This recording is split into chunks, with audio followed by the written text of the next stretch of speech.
I've been beaten and broken, so tell me what's your excuse? There's no reason this freedom can't be put to good use. I've grown closer to closure, exposing parts of the truth. I've been cursing at the wind since the days of my youth.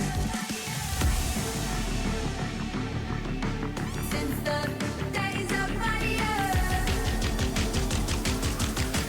Since the days of my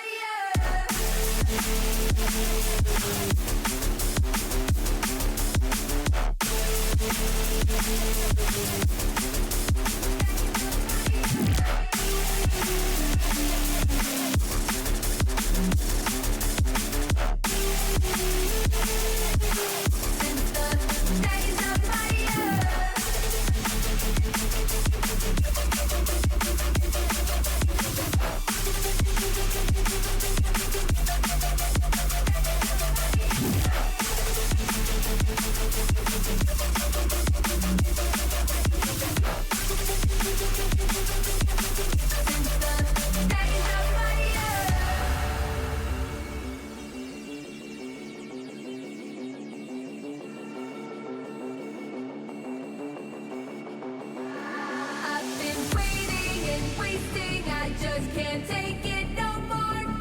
There's a burning inside me and I'm losing control. I've been lost in the darkness, but now I'm seeing the truth. I've been cursing at the wind since the days of my youth. I've been waiting and waiting since the days of my youth. Days of my youth.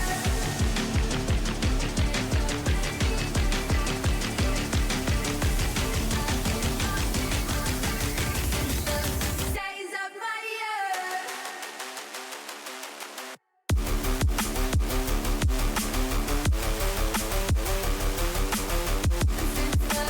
days of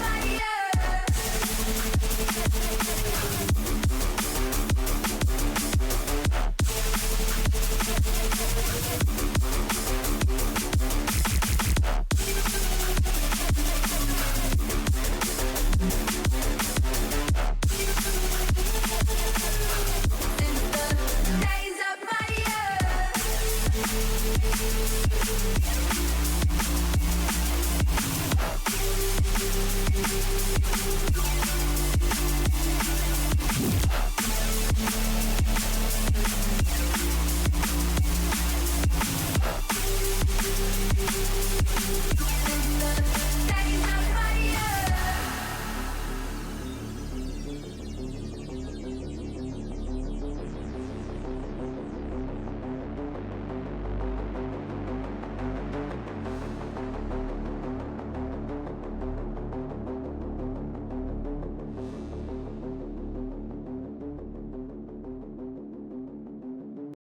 I got a headache, cause you've been running through my mind all damn day. The stilettos, they echo around my brain, driving me insane.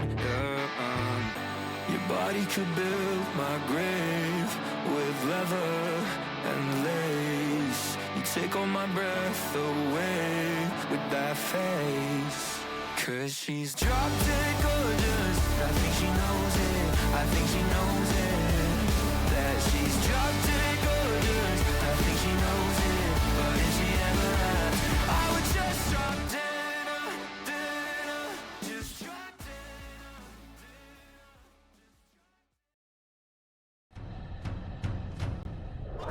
Really? He puts it in 0 seconds remaining! He seems to be playing hard for it. Oh my goodness! Rudy, what is this? Doesn't get the touch he's looking for. Kato, he's got the oh, he gets the flick and he gets it through. He's gonna get the shot. He's gonna put it in. Back to back. Backward. Can he find the touch? He's gonna put the shot on the net. High off the backboard here. Opportunity. Here comes the shot. This serious? Hold on. Surely this kid. Oh my lord! Go with the shot. It's gonna go in. Oh, open stay on the goal line. He did nearly over. Sweep.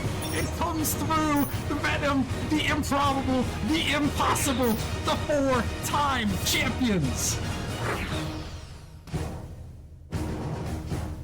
Welcome back, everyone, to Nemesis Gaming League. We have some exciting matches for you today. Our first match is going to be between the Pineapples and the Mafiosos. So, with me today, I have Cog. He actually just moved into his new house, so there's unfortunately no cam for him today. But his pleasant voice will be in your ears. Cog, how you feeling today? Feeling good, Colson. I'm glad to be back for another stream, and yeah, I'm excited for another night of rival gaming. This is the second highest tier in Nemesis, so should be some pretty good matchup between these two teams. Um, a little bit of information about both these teams, I guess, while we're waiting for these guys to join up. We got the mafiosos starting off with Alex the One. He's averaging almost 2 goals or 2 saves a game. I'm sorry, and he's kind of like the middleman for this team, I'd say, or the third man. We've got Swift coming in, who I believe is a drop down Titan player from maybe a couple seasons ago. I don't know if I should be mentioning that or not, but he kind of does what the squad needs him to do. And then we've got Justice or Kaji, who's the top scorer and is the offensive threat for this team. And I think that they're going to be looking to make a nice little tandem or a trio tonight. Um, the Pineapples made a huge trade over the Thanksgiving break here at Nemesis. They ended up trading for Doge and Hydro. Hydro's ended up probably going to just be their sub, but Doge is averaging almost 450 points per game in this rival league, which is absolutely insane, Colson. Um, we've got Flip and Flashy, who are top 5 rival players currently. So this is going to be a Pineapple squad that is looking to absolutely light up the scoreboard.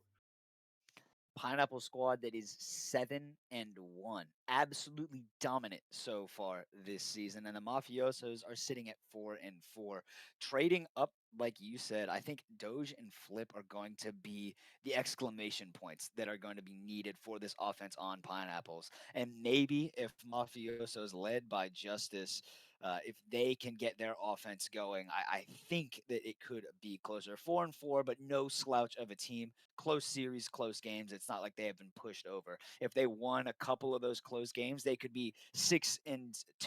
Like it's not like they're just getting blown by. But that being said, I think Alex the One is going to be the one that I need to look for on defense. Alex just loaded in, and I think he has been dominant on defense this year. But unfortunately for him, defense doesn't win games. So if he can hold it down on defense and his team, Justice and Swift, hold it down on offense, I think they could do really well.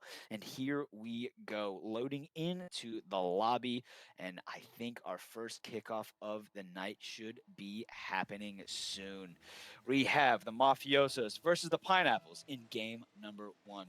Doge and Alex on the kickoff flip, going for an early Spanish kickoff, living Flash with the ball, but a great save coming out from J-Dubs. Flip taking control, flipping it over past one, putting it into the corner, pass out for Doge, but J-Dubs does well to be there. Flash pops this one into his own corner for safety. Alex the One pops this over to J-Dubs. J-Dubs is not able to make the shot. It goes just a little high, but this is not over. Sandspark tries to get the offense going, but Flip has a great flip off of the ceiling and gets the pressure back on for the Pineapples. J-Dubs popping this one over in the corner for safety, looking for a teammate, but no one's there. Flash able to beat one out. Sandspark turning in early and popping this one over. Flip back into the midfield.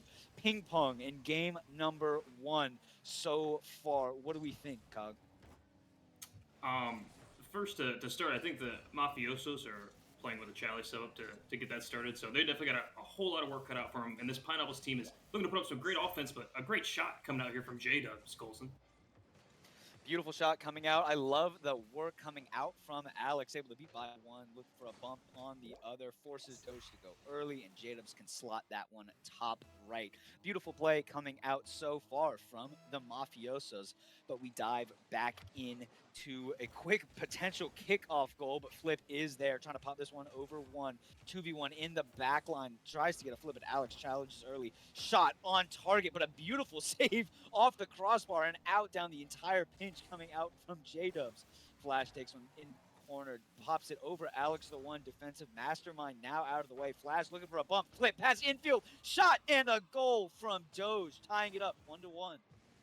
Yeah, Pineapple's getting that great offense they're looking. I'm sure that they were trying to get for when they made this trade. Flash going for the bump, flip with a great infield pass to Doge, and they're going to capitalize on that nice 3v1. Beautiful work coming out on offense from both teams. Defensive stands coming out from the Mafiosos as well. A beautiful save off the post and out, able to keep this one tied or down one, and then eventually leads it to the tie.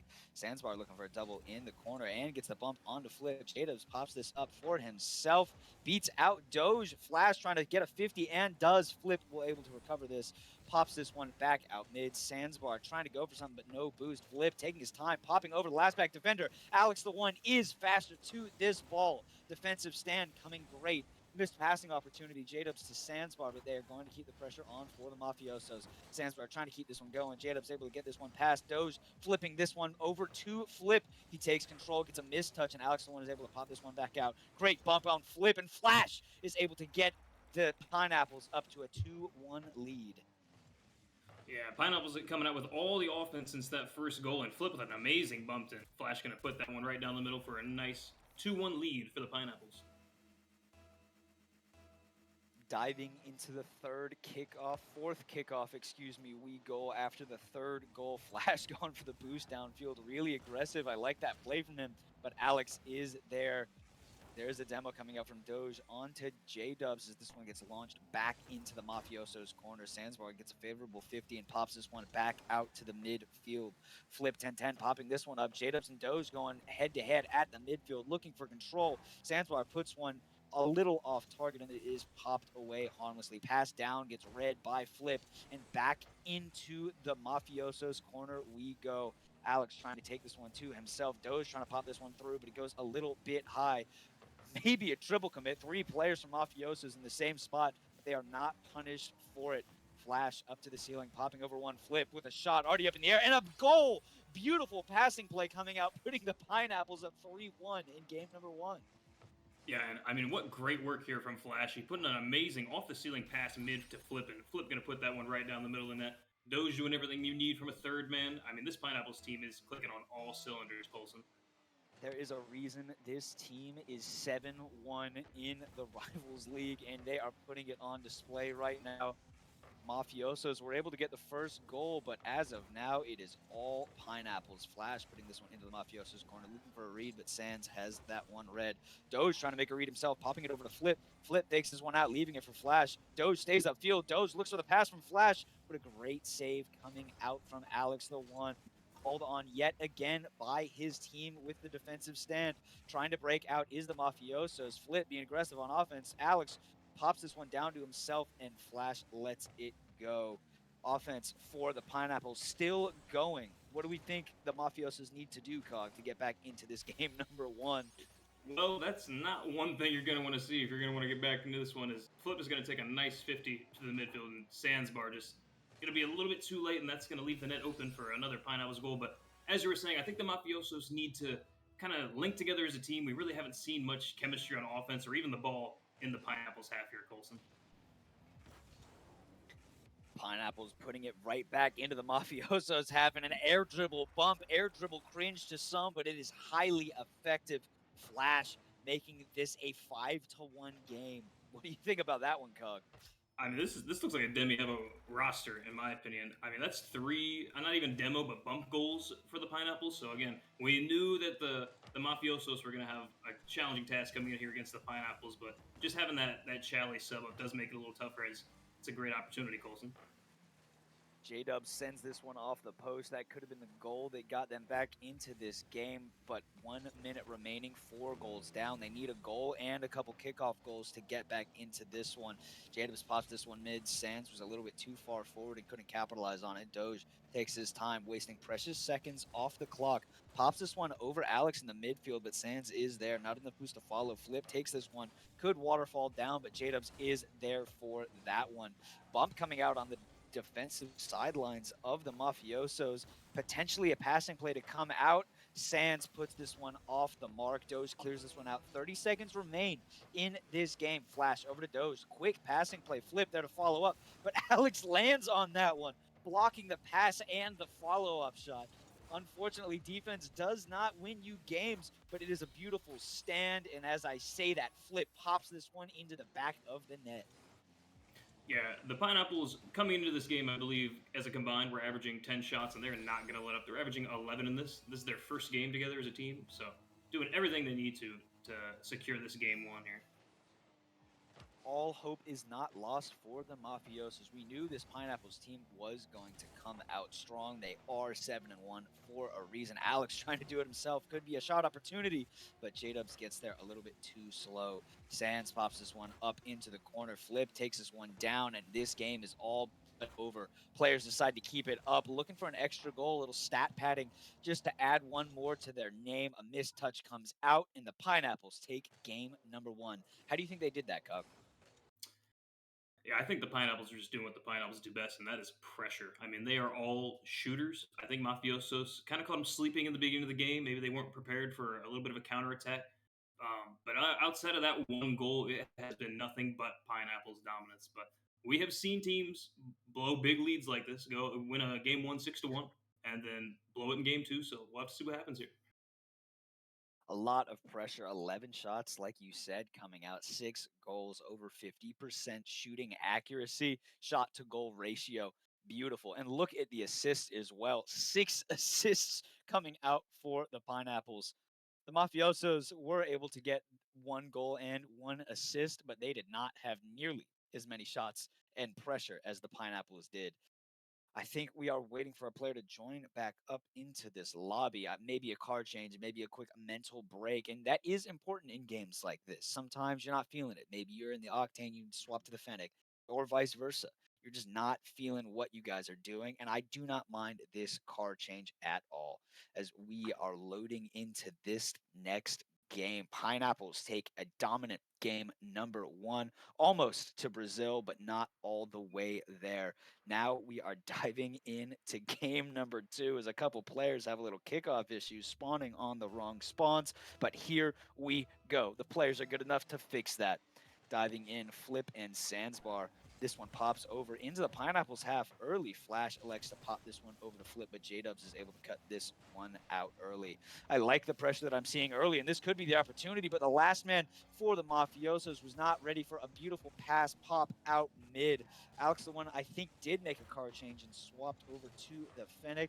Maybe a couple of mental blocks coming out.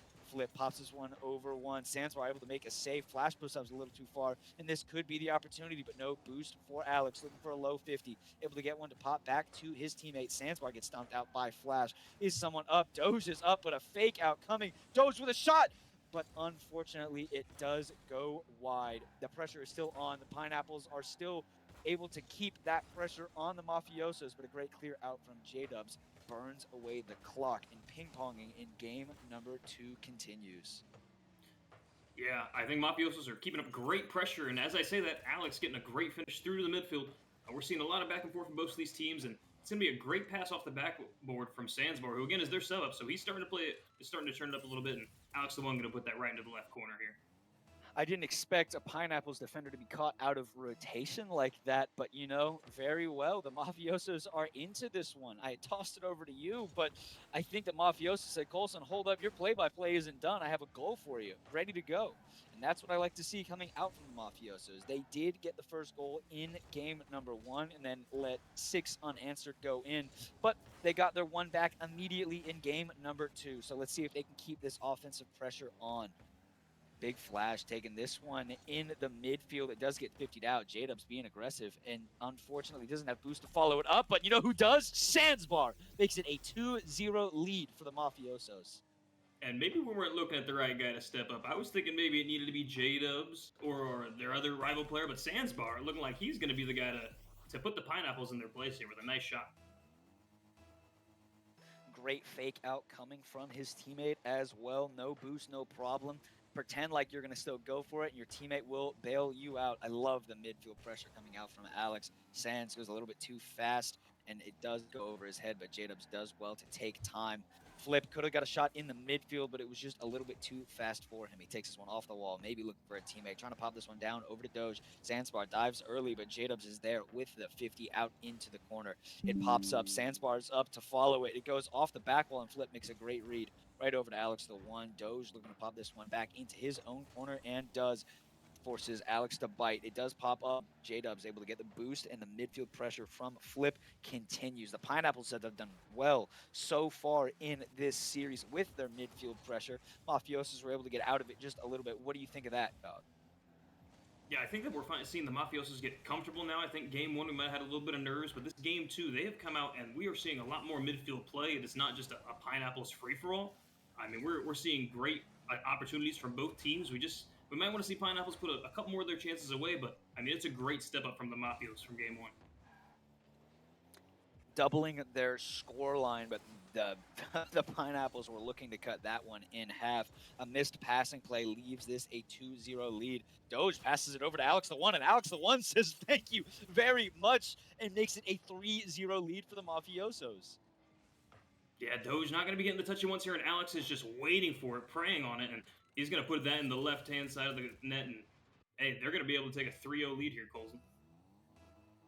Swapping the pace just a little bit. I love the midfield pressure that I'm seeing coming out from the Mafiosos. We know the Pineapples are an offensive powerhouse, and Flash shows exactly why they have that reputation, making the lead only 2 goals with 2 minutes left.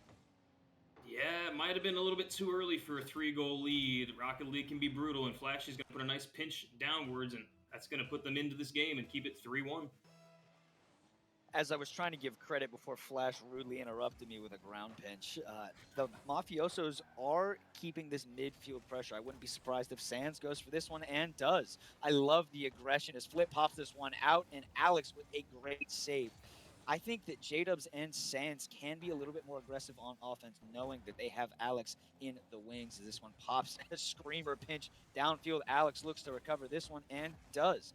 Flip trying to get the pressure on, gets the boost for his troubles and a bump. Flash pops this one back down mid. Alex able to challenge this one out from Doge. 2 players go from the Mafiosos, but Alex is the one waiting. He should be able to get this one out and does just around the Flash. Flash misses his corner read, but Flip is there. Demo comes out from Doge onto Alex. Passing coming out.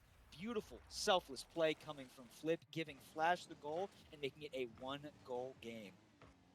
Pineapple starting to hit the gas a little bit. Flip with a nice little solo play off the sidewall to himself, and then gives Flashy a nice backball pass, and he's just going to slide that one home for a 3-2, and we got ourselves a ball game here.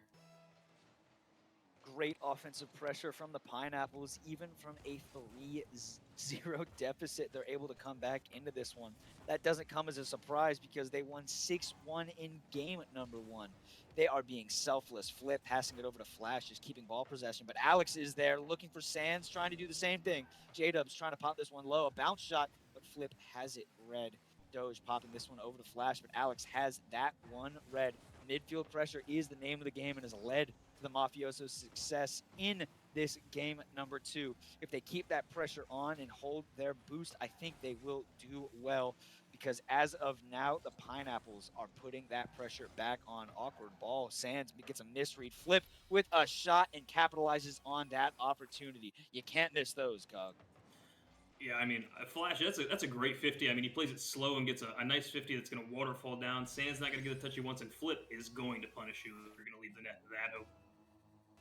Pineapples are 7-1 for a reason. Mistakes do happen, but you have to keep them to a minimum against a team of this caliber in the Rivals League.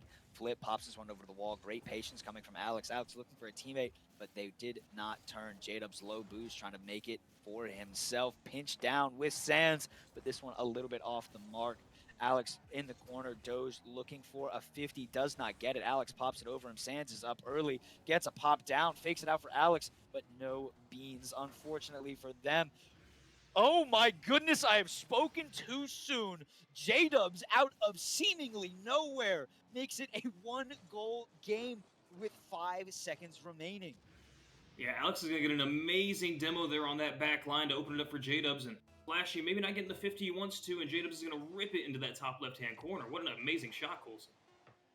With seconds remaining, that could be the goal, getting them back into this series. The Mafiosos take a game off the Pineapples. Beautiful midfield control coming out from them. They were willing to contest even against the powerhouse of this team. They had half of the shots as the Pineapples. The Pineapples players each had 4. the Mafiosos each had 2, but they capitalized on their opportunities in this game. What do you think they did different that led them to a victory in this game, Cog? Yeah, what great fight for Mafiosos, first of all. I mean, we saw a lot better play from Sandsbar there. We saw J-Dubs ripping it at the very end and Alex getting a lot more involved in, I would say, the overall play, offense, defense, and midfield. For Pineapples, I think you kind of just let up a 3-goal lead and had to work your way out of a too big of a hole, clearly. And if as long as you're not going to dig that deep of a hole and keep yourself on offense, I think that you'll be just fine going into this game 3. If the Mafiosos are looking to hold on to this, what adjustments do you think the Pineapples are going to make, and what do you think the Mafiosos need to do to counter those adjustments? Yeah, Mafioso just has to keep playing great midfield ball. I think that they are doing a great job when it comes to keeping the pressure midway through the game. I think at the very end of the game there, we started letting the foot off the gas and maybe parking the bus, and we can't do that with the Pineapples. We've just got to keep it going here, Cole. Awesome. As we dive into game number 3, players' engines are roaring. Let's see which team comes out on top and gets the lead in this series. Pop over to Flash. Flash trying to do it himself off the ceiling, trying to get a quick kickoff goal, looking for a pinch, but no beans for him. Doge with a shot, but a weak one at that, and Jadub's able to save this one away, popping it up to the ceiling for himself, looking for a pass mid, but no one is there to receive it. Alex taking his time in the corner. Doge able to pop this one into the corner. Again, Flip is waiting for this pass. It goes off bar, but a great touch into the corner makes this game remain scoreless, but not if the Pineapples have anything to say of it. Flash, I think, bumped into Flip, keeping this one scoreless. Little team bump. Unfortunately for the Pineapples, makes this one 0-0, but Alex, the one, makes this one 1-0. What a beautiful goal, Cog. Yeah, I know that's got to be frustrating on the Pineapples end, but on the other end, you got Alex making a nice clean double tap off from the ceiling to the back wall and into the back of your net, Pineapples. That was a beautiful goal, and I don't think one that the Pineapples thought that Alex had in him, doing it on defense and now doing it on offense for the Mafiosos. Let's see if the Pineapples can dig out of this goal deficit, and it looks like they can. Beautiful pass from Flash over to Flip under the last back defender, and just like that, we're tied 1-1. Yeah, we know these Pineapples are known for their offense, so you're going to need more than one goal to win this game. I don't think the Mafios are too worried about it. But Flip, great shot under both the defenders there to keep the game 1-1. Pineapple's pressure mounts yet again. Doge able to get this boost in the midfield and looking to do a solo play himself, but J-Dubs with a great pinch off the bar. Sands up for this one early. Pop out mid. Alex with a quick shot, but Flash able to bail himself out from that mistake, and Doge able to capitalize on the mistake from the Mafiosos. Yeah, we might be seeing them getting a little too eager here as all 3 up here trying to get a shot, and Doge going to take punishment and capitalize on the opportunity and punish this Mafiosos team. Pineapples take the lead. This is not a position that the Mafiosos are too familiar with, especially after game number 2. At least a position that they're not able to climb out of after the 6-1. Pineapples looking to keep this pressure on. Alex trying to get a pop mid, keeping that pressure, but a missed flip comes out. He's able to recover and get back to that ball. Flash trying to get past Sands and does, but J-Dubs is there waiting for it. Sands could be on this back ball and is, but misses. Fakes out for J-Dubs. J-Dubs pop awkward, gets a bump. Alex the one with a shot and a goal, tying this game back up. We have a shootout in game number 3.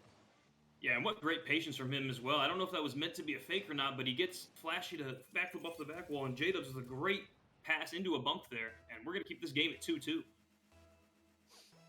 Into the 5th kickoff we go. Sands against Doge. Pressure could be on for the Pineapples yet again. They have done a phenomenal job in this series of building early kickoff pressure, but the Mafiosos have done a great job adapting to it. They have now tied it up in game number 3 and are looking to take it home so they can go up 2-1 in this series. J-Dubs pops this one over. Flip coming out from him, getting past the defender, gets a bump on another and on the third. Are you kidding me, J-Dubs? He gives the Mafiosos the lead 3-2 with just over half the game remaining. My jaw is on the floor right now. I mean, he does that all with maybe 20 boost in the tank. I mean, he gets the flip over one and then gets the bump into the net. That's just a great play here, and that's what you want to see for the Mafiosos. The Mafiosos take a lead fighting for this one. This is not the team that we saw in game number 1. This is more similar to the team we saw in game number 2. Awkward 50 comes out, but Doge is happy to take it. Sandsbar looking to go grab the boost, but that gives Flip a free lane. Pops this one over a defender. J-Dubs has to do well with it and does. Puts it into the corner. Tries to follow it up, but cannot. Sands is there, but can't get a follow on this touch. Flip with a shot, but J-Dubs able to save this one away. Mistouch comes out from Flash. Demo coming out from Sands. This could be awkward. Alex goes, but Flash able to pop this one over. The counterattack for the Pineapple does begin. A little bit too far for Flip, and a great save comes out from Sandsbar, keeping this game in favor of the Mafiosos. This one pops over to J-Dubs. J-Dubs fakes this one out. Not enough beans in the tank to do anything with it. Sandsbar with a flip. Nerves coming out for this team as Flash lands on the ball. We're seeing a few missed touches come out. I think the pressure is starting to build. The Pineapple pressure they are so known for is building, and building it is. Doge trying to get this one going, but a great clear comes out from the Mafiosos. J-Dubs with another demo in the midfield over Flip's head. Flip can't read this. J-Dubs with a shot, but Doge does well to get there and pop that one away. What are you seeing in this game number 3 that is keeping it so close, Cog? I mean, this is a back and forth matchup, Colson. If you would ask me in game 1 if this is what we'd be seeing in game 3, I would have been mind blown. I think that both these teams are having great midfield play. We're having great opportunities from both sides, and I think it's going to be a mistake that's going to be the finishing blow. And Sandsbar going to put that in the top right hand corner, and a free ball middle, and Sandsbar is going to take advantage of it, put it right over Flip. Midfield pressure is the name of the game. You expertly shot that one and able to snipe it and put it right on the nose. It was beautiful midfield pressure from Sands, giving them a 2-goal lead. Midfield pressure yet again. J-Dubs as well to get a 50 on 2 Pineapple players. Sands with a mistouch off the ceiling. Flip looking for a fake out. Thought he was going to look for a pass, but Flash gets a demo and gets to keep this pressure on. Bailed out from the mistake and mistouch from Flip, but J-Dubs does well to put pressure on it and keep it going. Flash tries to pop this one around Alex. Alex does miss it, but Sands is back. Great rotations coming out from the Mafiosos, keeping their lead at 2 goals. What are you going to do when this man Flash is on the ball? Alex, is the one to put an end to it. Doge puts this one off the crossbar. This could be a chance. Flip sends it. Flash is not able to capitalize on it. And just like that, down to the other side of the pitch we go. Alex to J-Dubs. J-Dubs misses on it, and Doge does well to recover it. Looking for a teammate as he gets a mistouch. And there's some awkward play coming out from both teams, some panic. I think both teams are playing at their pace limit. And because of that, we're seeing some missed touches. But J-Dubs gets a great touch over 2 defenders, but their teammates do well to decide that, hey, we're up by 2. We don't need to overextend and let them get a goal. But it could be dangerous as we see shot after shot come in for the Pineapples. A little bit of time left, looking for one for the road. Doze with a shot on around Alex. And just like that, all they need is a kickoff goal. Yeah, Flip going to get it by 1 and put a nice pass mid to Doge. And if you're the Pineapples, you're looking for a nice kickoff strategy here to get you up and get a quick goal, because that's what you're going to need if you want to be in this game 3. Kickoff goal for the Pineapples. They have the offensive pressure, and this could be it. Sands does well to 50 this one out. J-Dubs looking to let this one touch, and does. Mafiosos takes game number 3 and goes up 2-1 in the series. This is not the result that I was expecting. This is not how I thought this match was going to go. What do you think about it so far, Cog? I'm flabbergasted, to be honest with you, Cole. I mean, the Pineapples, who are 6-1 prior to this, mind you, they didn't have Doge. They just got Doge. This is their first series with him, but I mean, you're playing against the Mafiosos. They got Sandsbar, so they're playing with a sub up, and we're looking at a Pineapples team that, again, this game alone, they averaged 14, or they had 14 shots. I think in this series they're averaging 13 shots a game, and they're down 2-1. I mean, if you're the Pineapples, you just got to figure it out. I think they are down 2-1 because of Alex, the one. He has been putting on a defensive masterclass, as well as J-Dubs. Sands has done well to keep the pressure in the midfield and even got a goal out of it, 50ing it off a Pineapples defender and into the top right corner. It was crazy work. 14 shots coming out for the Pineapples and just 5 coming out for the Mafiosos. But none of that matters anymore. 0-0 on the top of your screen as we dive into game number 4. Here we go. Alex the one and Flash with a 50 on the midfield. J-Dubs is able to get this mid boost and Sands the first one onto the ball. Flip able to keep this one low. Over to Flash in the wing, waiting for it. Demo looking to come out. Flash gets demoed from it, though. Pressure from the Pineapples is building early yet again, but it's nothing that the Mafiosos are unfamiliar with. Alex able to put this one back into the corner. Not a lot of threatening plays coming out for the Pineapples early in this game. Number 4. Alex pops this one over the wing where Flip is waiting. Flip looking for a double touch. Fakes out for a teammate. Flash gets a goal. And just in a flash after I said that, it is a 1-0 lead for the Pineapples. Yeah, Flip with a great fake here, trying to get a bump, and there's no one there for the bump, but Flash is going to have amazing placement here to put it in the bottom right-hand corner, and Pineapple's going to be happy to take a 1-0 lead here. 30 seconds into game number 4, the Pineapples are on top, trying to make this series go the distance, but J-Dubs wants nothing to do with that. Looking for another air dribble bump. Joe with a quick outlet pass over to Flip.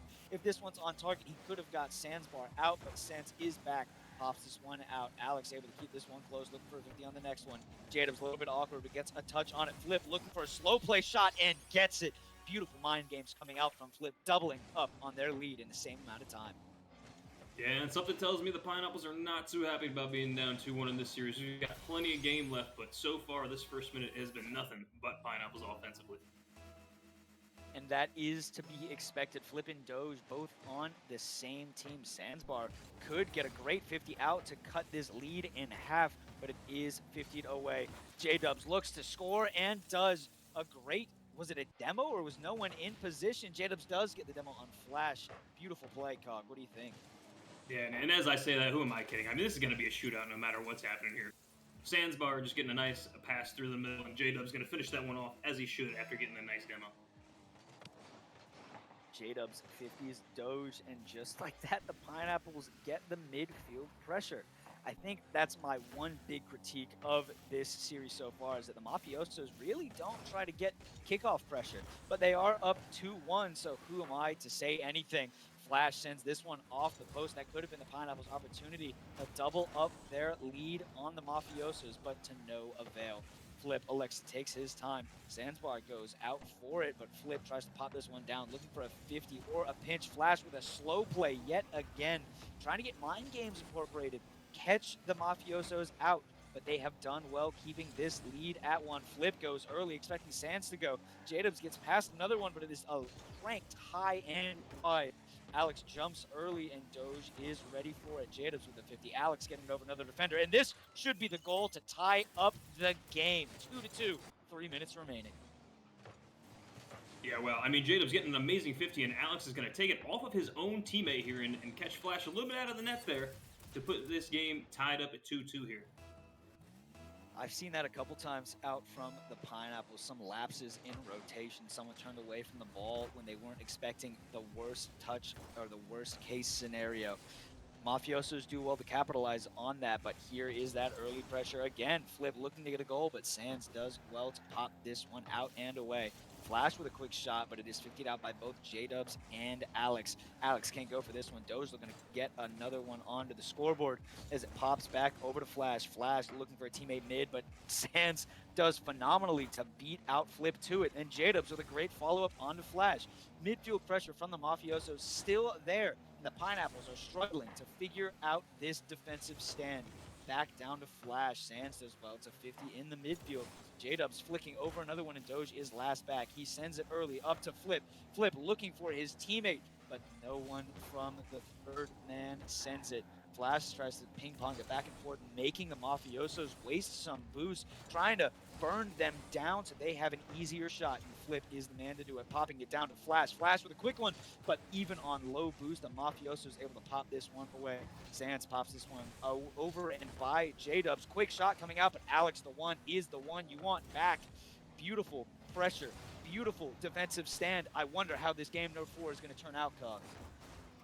Yeah, I mean, this is a back and forth battle. I would say the Pineapples have had a majority of this pressure here for the last minute, but up to this moment, I mean, they're on a 2-goal deficit here, and they're looking to stop the bleeding as Mafiosos would love to close out this series in Game 4.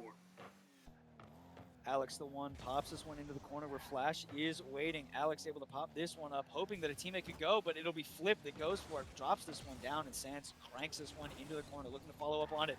Alex low boost again, able to make the save, but how long can you do it? You can do it as long as J-Dubs is there, able to save out Flash's shot. Sandsbar puts it back into the corner. No boost, no follow. Doge looking for another quick shot.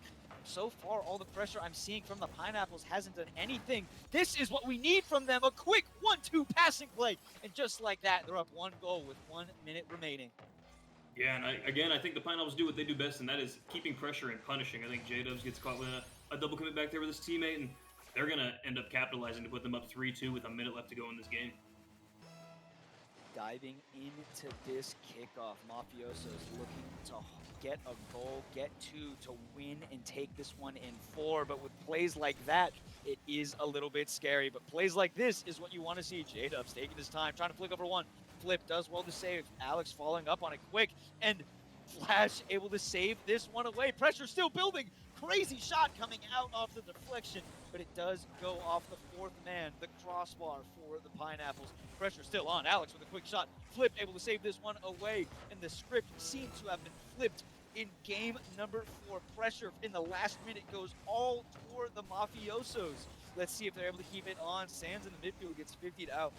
Flip looking to take a shot, getting around one. Sands able to get this one over, looking for a teammate, and Alex Flash pops this one up. J-Dubs is going to be the first one there, popping this one into the corner around Doge. Sands, look for your teammate mid. He does. Oh, but J-Dubs misses out on that one.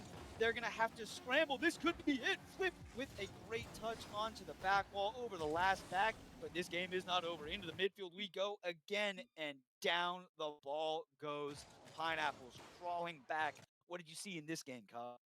Wow, what a battle. I mean, these last 2 games with these teams have been a nothing but a battle. The Mafiosos there had nothing but pressure that last minute, and Pineapple is showing why they can also make their own defensive stand. But, I mean, we're seeing a lot of shots from these Pineapples. Again, they have 14 shots again this game, so they're keeping up their high shot count, their high pressure.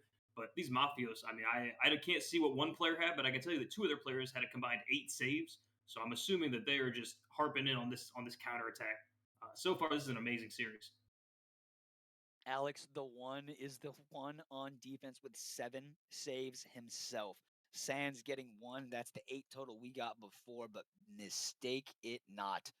Alex the one is who you want for your defense.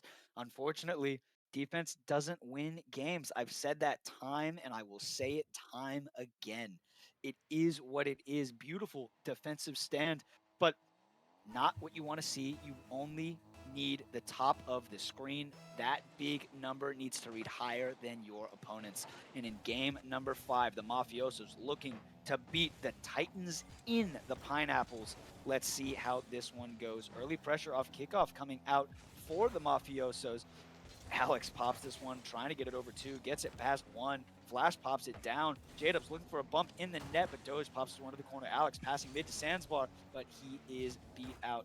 J-Dubs has to play this one slow, trying to get it away as he was last back. Flip with the shot, but J-Dubs does well to play it slow. This one goes up. Flash looking to get the Pineapple pressure back on, but Alex does well to pop it away. Flip with a great pass mid. Doge with a shot, and it goes off the top left of the crossbar. This one going out yet again. Quick passes is the name of the game for the Pineapples, and quick passes could be the name of the game for both teams as Flip gets a wonderful save, keeping this game scoreless. Flash in the air, but Alex is up early, able to pop this one out. Flip immediately up in the air to contest Sands, excuse me. And the Pineapple pressure is building. Cog, I am losing my mind so far. I'm going to have to ask you to take over real quick. I would love to. Look, first, this is another back and forth game. We haven't had a single game where there hasn't been a goal with the first minute of the game. So this is telling that both of these teams are locked in, trying to play some amazing defense. And I do believe that the Pineapples are looking to keep a lot more pressure here, and we've seen that in this first minute and 30 seconds. But Mafiosos have been playing that counterattack role this entire series. J-Dubs putting it back in the corner, trying to get this counterattacking role going is what in the world was that? J-Dubs off of himself into Sands, but but Flip was the only one shooting. Took 2 players to keep the Pineapples out of the net, and they're still able to do it. Alex, the one trying to take this one slow, gets it by one, and Sands gets it by the other. This could be the counterattack they're looking for. Alex throws it down, field and away. J-Dubs is on the ball. Flip turned upfield. This could be the chance for the Mafiosos, but it goes off post, and Flip is able to get the follow-up shot blocked. Beautiful stand from the Pineapples, and back and forth we go. Sands beats out his teammate, but it does get 50'd over the crossbar and the net. Alex gets 50-50 by Flash. This gets launched downfield by J-Dubs, and ping pong we go. I think this is going to be down to the team that makes the least amount of mistakes, and so far we're seeing a lot of mistakes coming out from both teams, Cobb. Yeah, no doubt about that. I mean, we just saw the Mafiosos have an amazing chance there to go capitalize and be up 1-0 against this Pineapples roster, but they're not able to find that. And we're seeing a lot more pressure here from the Mafiosos. I say that as they're going back down to their end, but I think this is a lot more of midfield game than what it was in the beginning. Another save coming out from the Mafiosos. J-Dubs does well to get it past 2 yet again, but that third man for the Pineapples is keeping this game scoreless. Flash popping it over one, Alex popping it into the corner for his teammate. J-Dubs gets 50'd out by Flip in the Mafiosos corner. Doge gets beats out by a booming clear from Alex. Flash pops this one up but can't follow it. Alex looking for a pass mid, but it goes a little bit too high for his teammates. He gets a demo on the back line. J-Dubs looking to pop this over one and does, but no teammate there to follow up on it. Alex takes this one to the corner. Flash has it red, looking for a teammate now. Flip with a quick shot, but J-Dubs is able to pop this one high and away. Counterattack on for the Mafiosos, but it is cut out by Doge. J-Dubs keeping it up, able to 50 out too. This is really awkward, but they do well, trusting each other. Flip calls them off and clears this one away. Here we go. Pineapple pressure. Demo coming out. This could be the goal, but it goes off the post. The fourth man coming up clutch for the Mafiosos. This is crazy, Cog. What are we seeing in this last minute of gameplay? Oh, and the Pineapples get a great opportunity there. This has been nothing but back and forth gameplay this entire 4 minutes. We're seeing the Pineapples have amazing opportunities. We're seeing Mafiosos not having as many opportunities, but they've still had those chances to capitalize on a 1-goal lead. And oh my goodness, the fourth man for Mafiosos is coming in clutch for them. Colson, what do you think? Popping this one back into his own corner. I don't know if that was the play, because now the Pineapples are able to keep this one going. Doge, no boost. Flash need to take over. Sands dives on it. J-Dubs dives on it, but it is in their corner. Looking for a teammate and Flip, but Alex the one is the one you need on defense, and he does time and time again. Double commit coming out for the Mafiosos. Clearly some nerves coming on for both teams, but especially on those double commits coming more frequently and more consistently.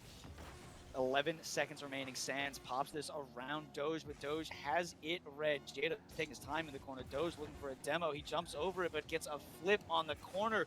Not a wave dash. This one goes down and hits the ground. And overtime we go. Pineapples versus Mafiosos. Please not like this. And it doesn't. Sands does well to get it back. Flip looking to get in this one early with some early Pineapple pressure. Sands challenging in the midfield. Flash trying to get this one going. Pass over to Flip. Flip with the shot, but it goes off the fourth man and another defender. Are you kidding me? This is crazy work coming out from the post. Shooting accuracy woes coming out for the Pineapples. And we keep going in game number 5. Doge tries to pop it over Sands, but Sands get the save. Flip with a quick shot and into the corner. Slow shot, but placement over everything. And just like that, the Pineapples take the series 3-2. I think we can all take a deep breath after that one. Amazing placement there from Flip, mind you. A great backboard pass from Doge to seal this game in overtime. But wow, what an amazing series here, Colson. I am completely out of breath. These players were going back and forth and back and forth and back and forth and back and forth and back and forth. Can you feel me? You understand what I'm trying to say? 16 shots coming out from the Pineapples and not enough saves in the world for the Mafiosos. Beautiful, beautiful play coming out from both teams. Pineapples advanced to 8-1, and the Mafiosos dropped to 4-5. Not what the Mafiosos wanted. They had 2 games to close out the Pineapples. But what do you think the Pineapples did best to get back into this series and take it? Look, I think you got to have good mental fortitude to be down 2-1 to a team that you probably know you shouldn't be down 2-1 to, and to come back. And I mean, they kept consistent pressure offensively and great defense in that. that game 5 because that could have gone either team's way if they had just made one goal in that regular time. I think that is where we're going to end this series for now, but do not go anywhere. We have a Challengers League game between the Griffins and the Hellcats, both teams top of the league. The Challenger League Griffins are 6-2 and the Hellcats are 5-3. Expect more great Rocket League from the Nemesis League when we come back. We'll see you then.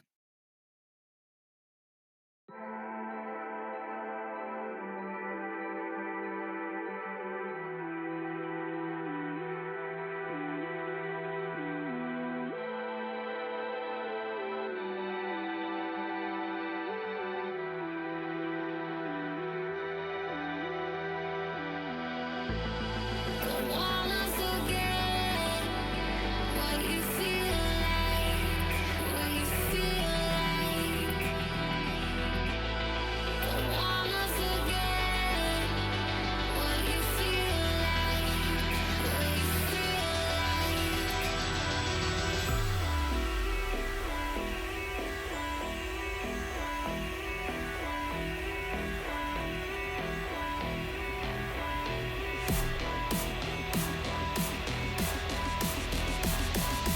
Tell me somebody how long he will be on my mind.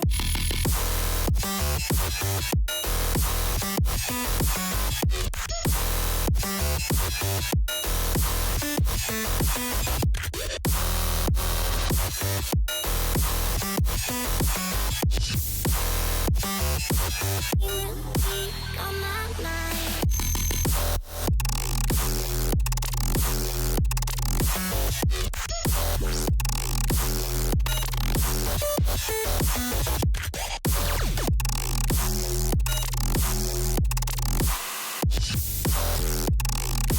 He will be on my mind.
0 seconds remaining. The team's gonna be playing hard for it. Oh my goodness, Rudy, what is this? Doesn't get the touch he's looking for. Kato, Scott, he gets the flick and he gets it through. Place this heck. He's gonna get the shot. He's gonna put it in. Back to back. On the backward. Can he find the touch? He's gonna put the shot on it. High off the backboard here. Opportunity. Here comes the shot. Hold on. Surely this kid. Oh my lord. Go with the shot. It's gonna go in. Stay on the goal line. He did nearly all sweep. It comes through. The Venom, the improbable, the impossible, the 4-time champions. All right, what is going on, everybody? Welcome back to Nemesis Gaming League. We just had a crazy Game 5 overtime in that last one. The Pineapples avoiding the upset, able to survive. I'm Rockerman back in the booth, joined by Colson. Joining us once again. Colson, that was an insane last series, and I'm hoping this next one can live up to the same sort of height. I think it will. The Mafiosos that were 4-4, now 4-5, went against the Pineapples and even had the lead in a couple of those games. 8-1 Pineapples, mind you. They did phenomenally, but these two next teams are even closer. We have the Griffins against the Hellcats. Griffins are 6-2, and the Hellcats are 5-3 in the Challenger League. I think this game and this series will be even closer if the tracks, or excuse me, if their scores and overall scores in the series mean anything. Yeah, no, obviously two close teams, both fighting for some playoff spots here. Like you mentioned, Griffins, they are actually second in the Challenger League right now at 6-2. Hellcats just one match behind the Hellcat, or behind Venom, excuse me, for that division here. And it looks like we got everyone here in the lobby. We're gonna get things underway as we do. Colson, before we introduce everyone, I gotta get a prediction from you. Who do you think is gonna take this match and get a good win in the Challenger League? Oh man, putting me on the spot. Well, I think I saw something somewhere that said the Griffins had won 5 out of the last 6 matchups of this. I think I'm speaking correctly. So I'm gonna have to go with the Griffins if that means anything. But a crazy upset could come out. What do you think, Rockerman? Yeah, no, I think it's going to be a close one. I would lean towards the Griffins, but I wouldn't be surprised if the Hellcats can pull this one out, as we are into game number 1 here. The Griffins in the brown tonight with Mealy, J-Rod, and Grambo, and the Hellcats in the white tonight with Kosh, Aeon, and Chewy. It's going to be a very exciting matchup here. See who can come out with a big win in the Challenger League, as Mealy is going to try to send this one down. Looking for a bump on Chewy, but that one going to pop in the midfield. Kosh gonna send it a long ways. J-Rod gonna get dunked out. This ball is coming back towards midfield, and Kosh is up for it, all ready to put it in. And the Hellcats, they are gonna be the ones striking first. Aeon gets a touch on this one, putting it back at J-Rod, and now Kosh up early in the air, delaying his touch just a little bit, sends that Griffin defender flying, making it 1-0, 1 minute into game number 1. Yeah, and the last defender just not quite ready for that speed, but Kosh, he was all over that one. Like we've seen Kosh a couple times on stream this season, making that move up from prospect. And this one is dropped down to midfield. And it's just a missed touch there. Kosh could actually put that one off the backboard and in. Another crucial mistake by the Griffins. Mealy is the player that I think is going to be the difference maker. He's the highest rated player on this Griffins team. And I actually was going to say that I thought Haichu was going to be the one that was going to be the difference maker on the side of the Hellcats. But Kosh is doing everything right now as we dive back in. Yeah, and here comes Chewy trying to read that one off the backboard. And yeah, that was an uncharacteristic miss from Mealy.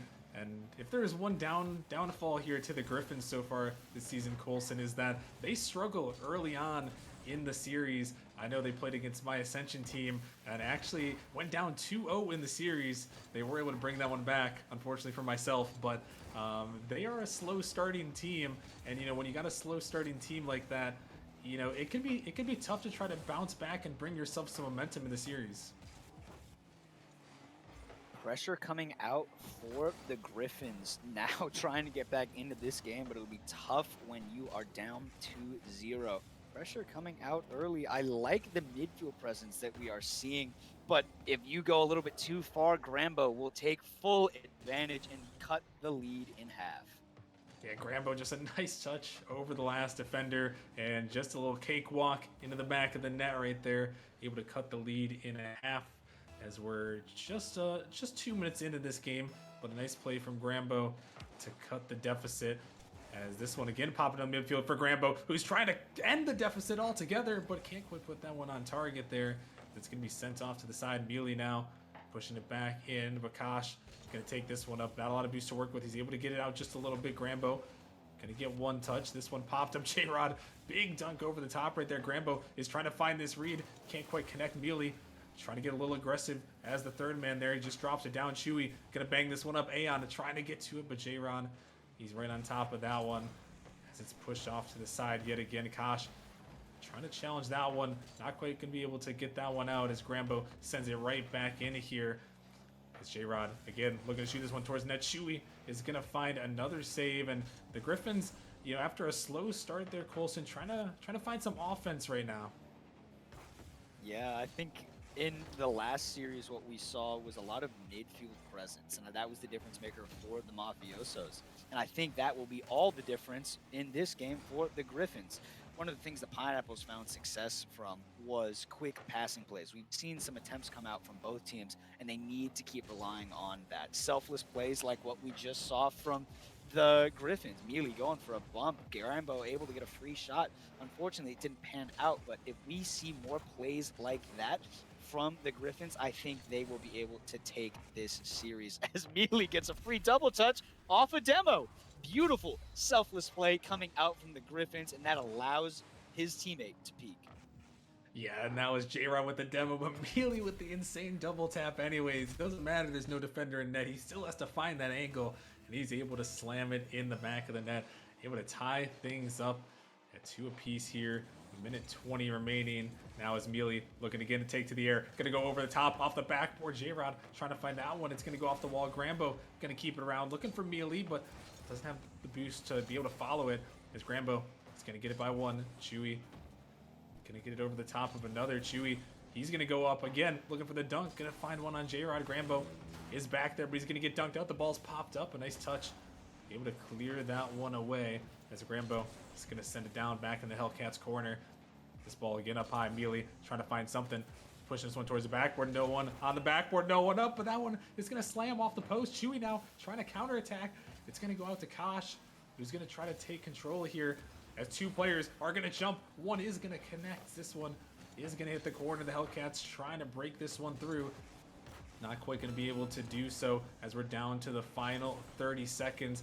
As this one shot towards net, another great save from Kosh. J-Rod is up there. That one is going to be blocked. The Hellcats, they're trying to get out of the zone here as we're closing in on the final seconds of regulation. Kosh taking control, popping that one up high, looking for one touch. He's going to get it by another. The ball is up in the midfield. It's off the backboard. Is there a follow? The net is wide open, and Chewy is going to slam it. Bottom left, and the Hellcats take the lead. Reminiscent of our last series, 4th defender blocking Aeon's shot. Fortunately for Aeon, Chewy is able to follow up on it and give them a late lead with 8 seconds remaining. Now it comes down to this kickoff for the Griffins. Can they find something here? It's dead in the midfield. An opportunity for a flick. Mealy off the backboard. Grambo trying to find the follow. He can't find it. J-Rod, he's there looking for it. Mealy back up again towards the net. Chewy, he's able to get it out, and Grambo can't quite get to. He does actually. This one gonna bounce off the corner. The ball still up. Mealy gonna send it a long way. Aeon just gonna let that one hit harmlessly into the ground, but a couple shots before that wasn't so harmless. But regardless here, Colson, the Hellcats gonna hold on to this win. I think in large part that win is in thanks to Kosh. Kosh, I read actually in the chat, peaked somewhere around 1640. I don't know if that's real, if that's truth news, or if people in the chat are just telling me lies and hoping that I look goofy on stream. But regardless, I think a lot of the success of the Hellcats came from those early 2 goals from Kosh. He had 3 shots, 2 goals. The rest of his team had 3 shots total.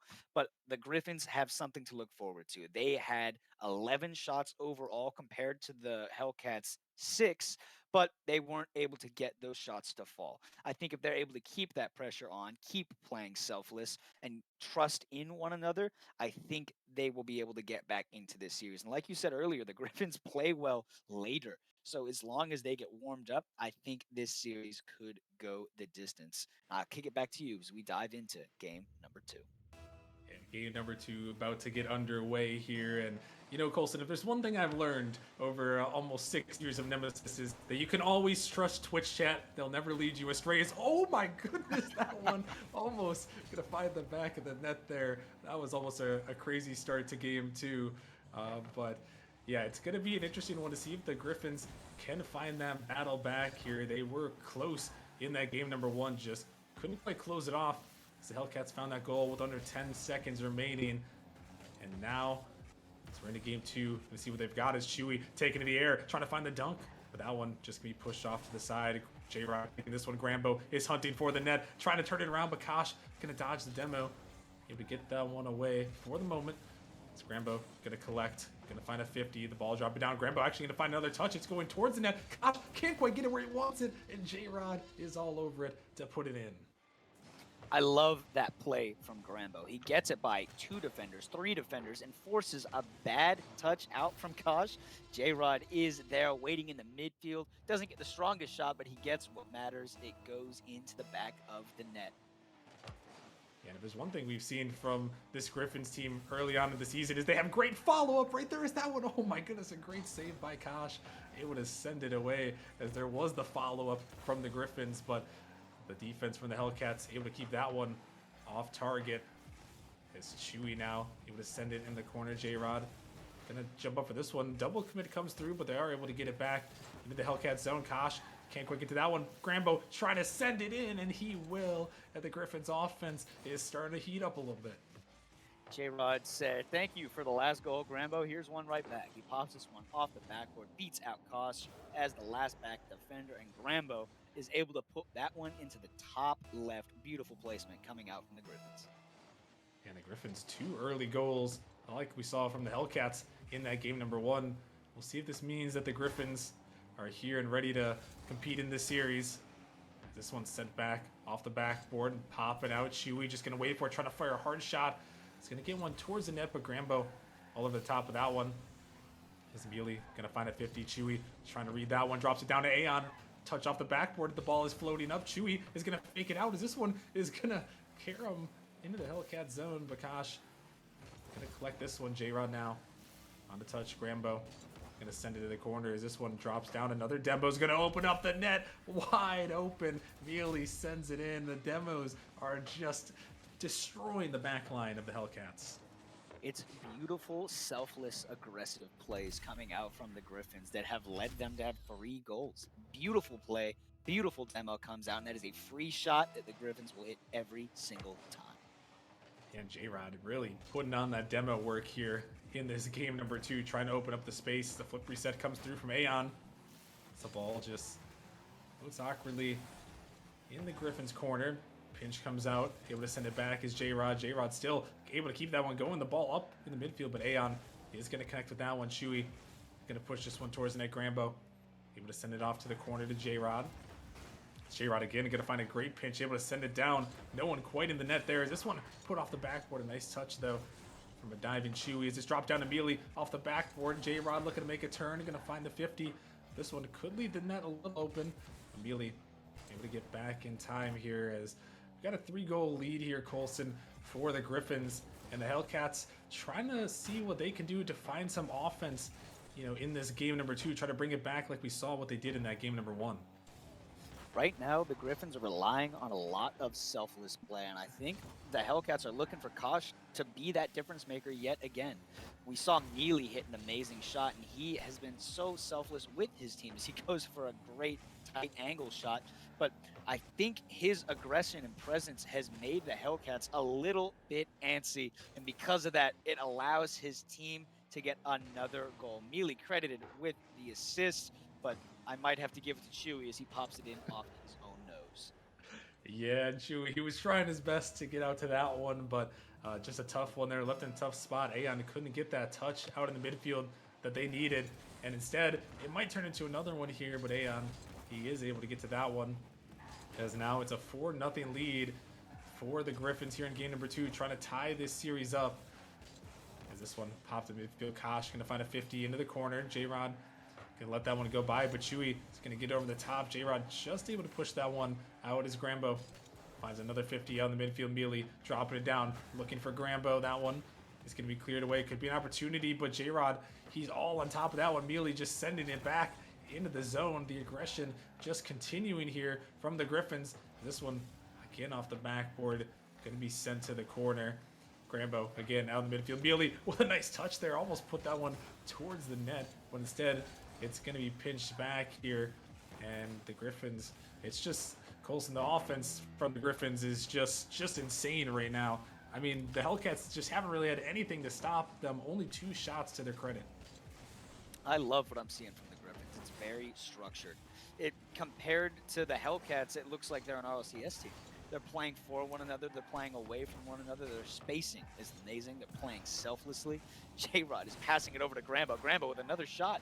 But there are plays like this that against a team that's not as structured makes the skill gap look astronomical. It forces them, the Hellcats being them, to rely on players like Kosh to pop off for a couple seconds, to go on streaks. But with this playstyle that I'm seeing from the Griffins, being so structured, being spaced so well, they're so much more consistent and allow for plays like this. Grambo just gets a 50, and Mealy is sitting there waiting for the follow-up. J-Rod, you'll see it. I don't know if this is a double commit. They'll have to work out. But J-Rod was also there. He was also ready for that play, and that is large in part due to the structure of this team. Yeah, no, and that's that rotation. That's that chemistry. Mealy and J-Rod have teamed for many Nemesis seasons, adding Grambo to the mix this season, and so far it's working out for them. So far in the season and so far in this series, as they're looking to tie things up, and they will, with a 5-0 victory. As this one's sent back pending any shenanigans there, and that ball will touch the ground for a Game 2 victory for the Griffins, who again just looked dominant in that game number 2, and just the amount of pressure there. I mean, the shot chart there from this game, Colson, 10-2. I mean, it was just, absurd offensive dominance from the Griffins. Yeah, again, I think I have to credit a lot of that to the structure of this team. I think we're going to need a little more presence in the midfield coming out from the Hellcats. Game number 1 was close. They fought for it. It was a very close game, and it was because Kosh stepped up to the plate. He got some 2 early goals, but now the Griffins were able to get their way back into it, but they weren't able to come all the way back. I think we need to see some early aggression, trusting in your own mechanics, and try to pop off a little bit. This is the Challenger League that the teams might make a little bit more mistakes, and you have to take every advantage you can get. Because right now, the Griffins are not making many. So I think the Hellcats need to capitalize on every opportunity that they're given.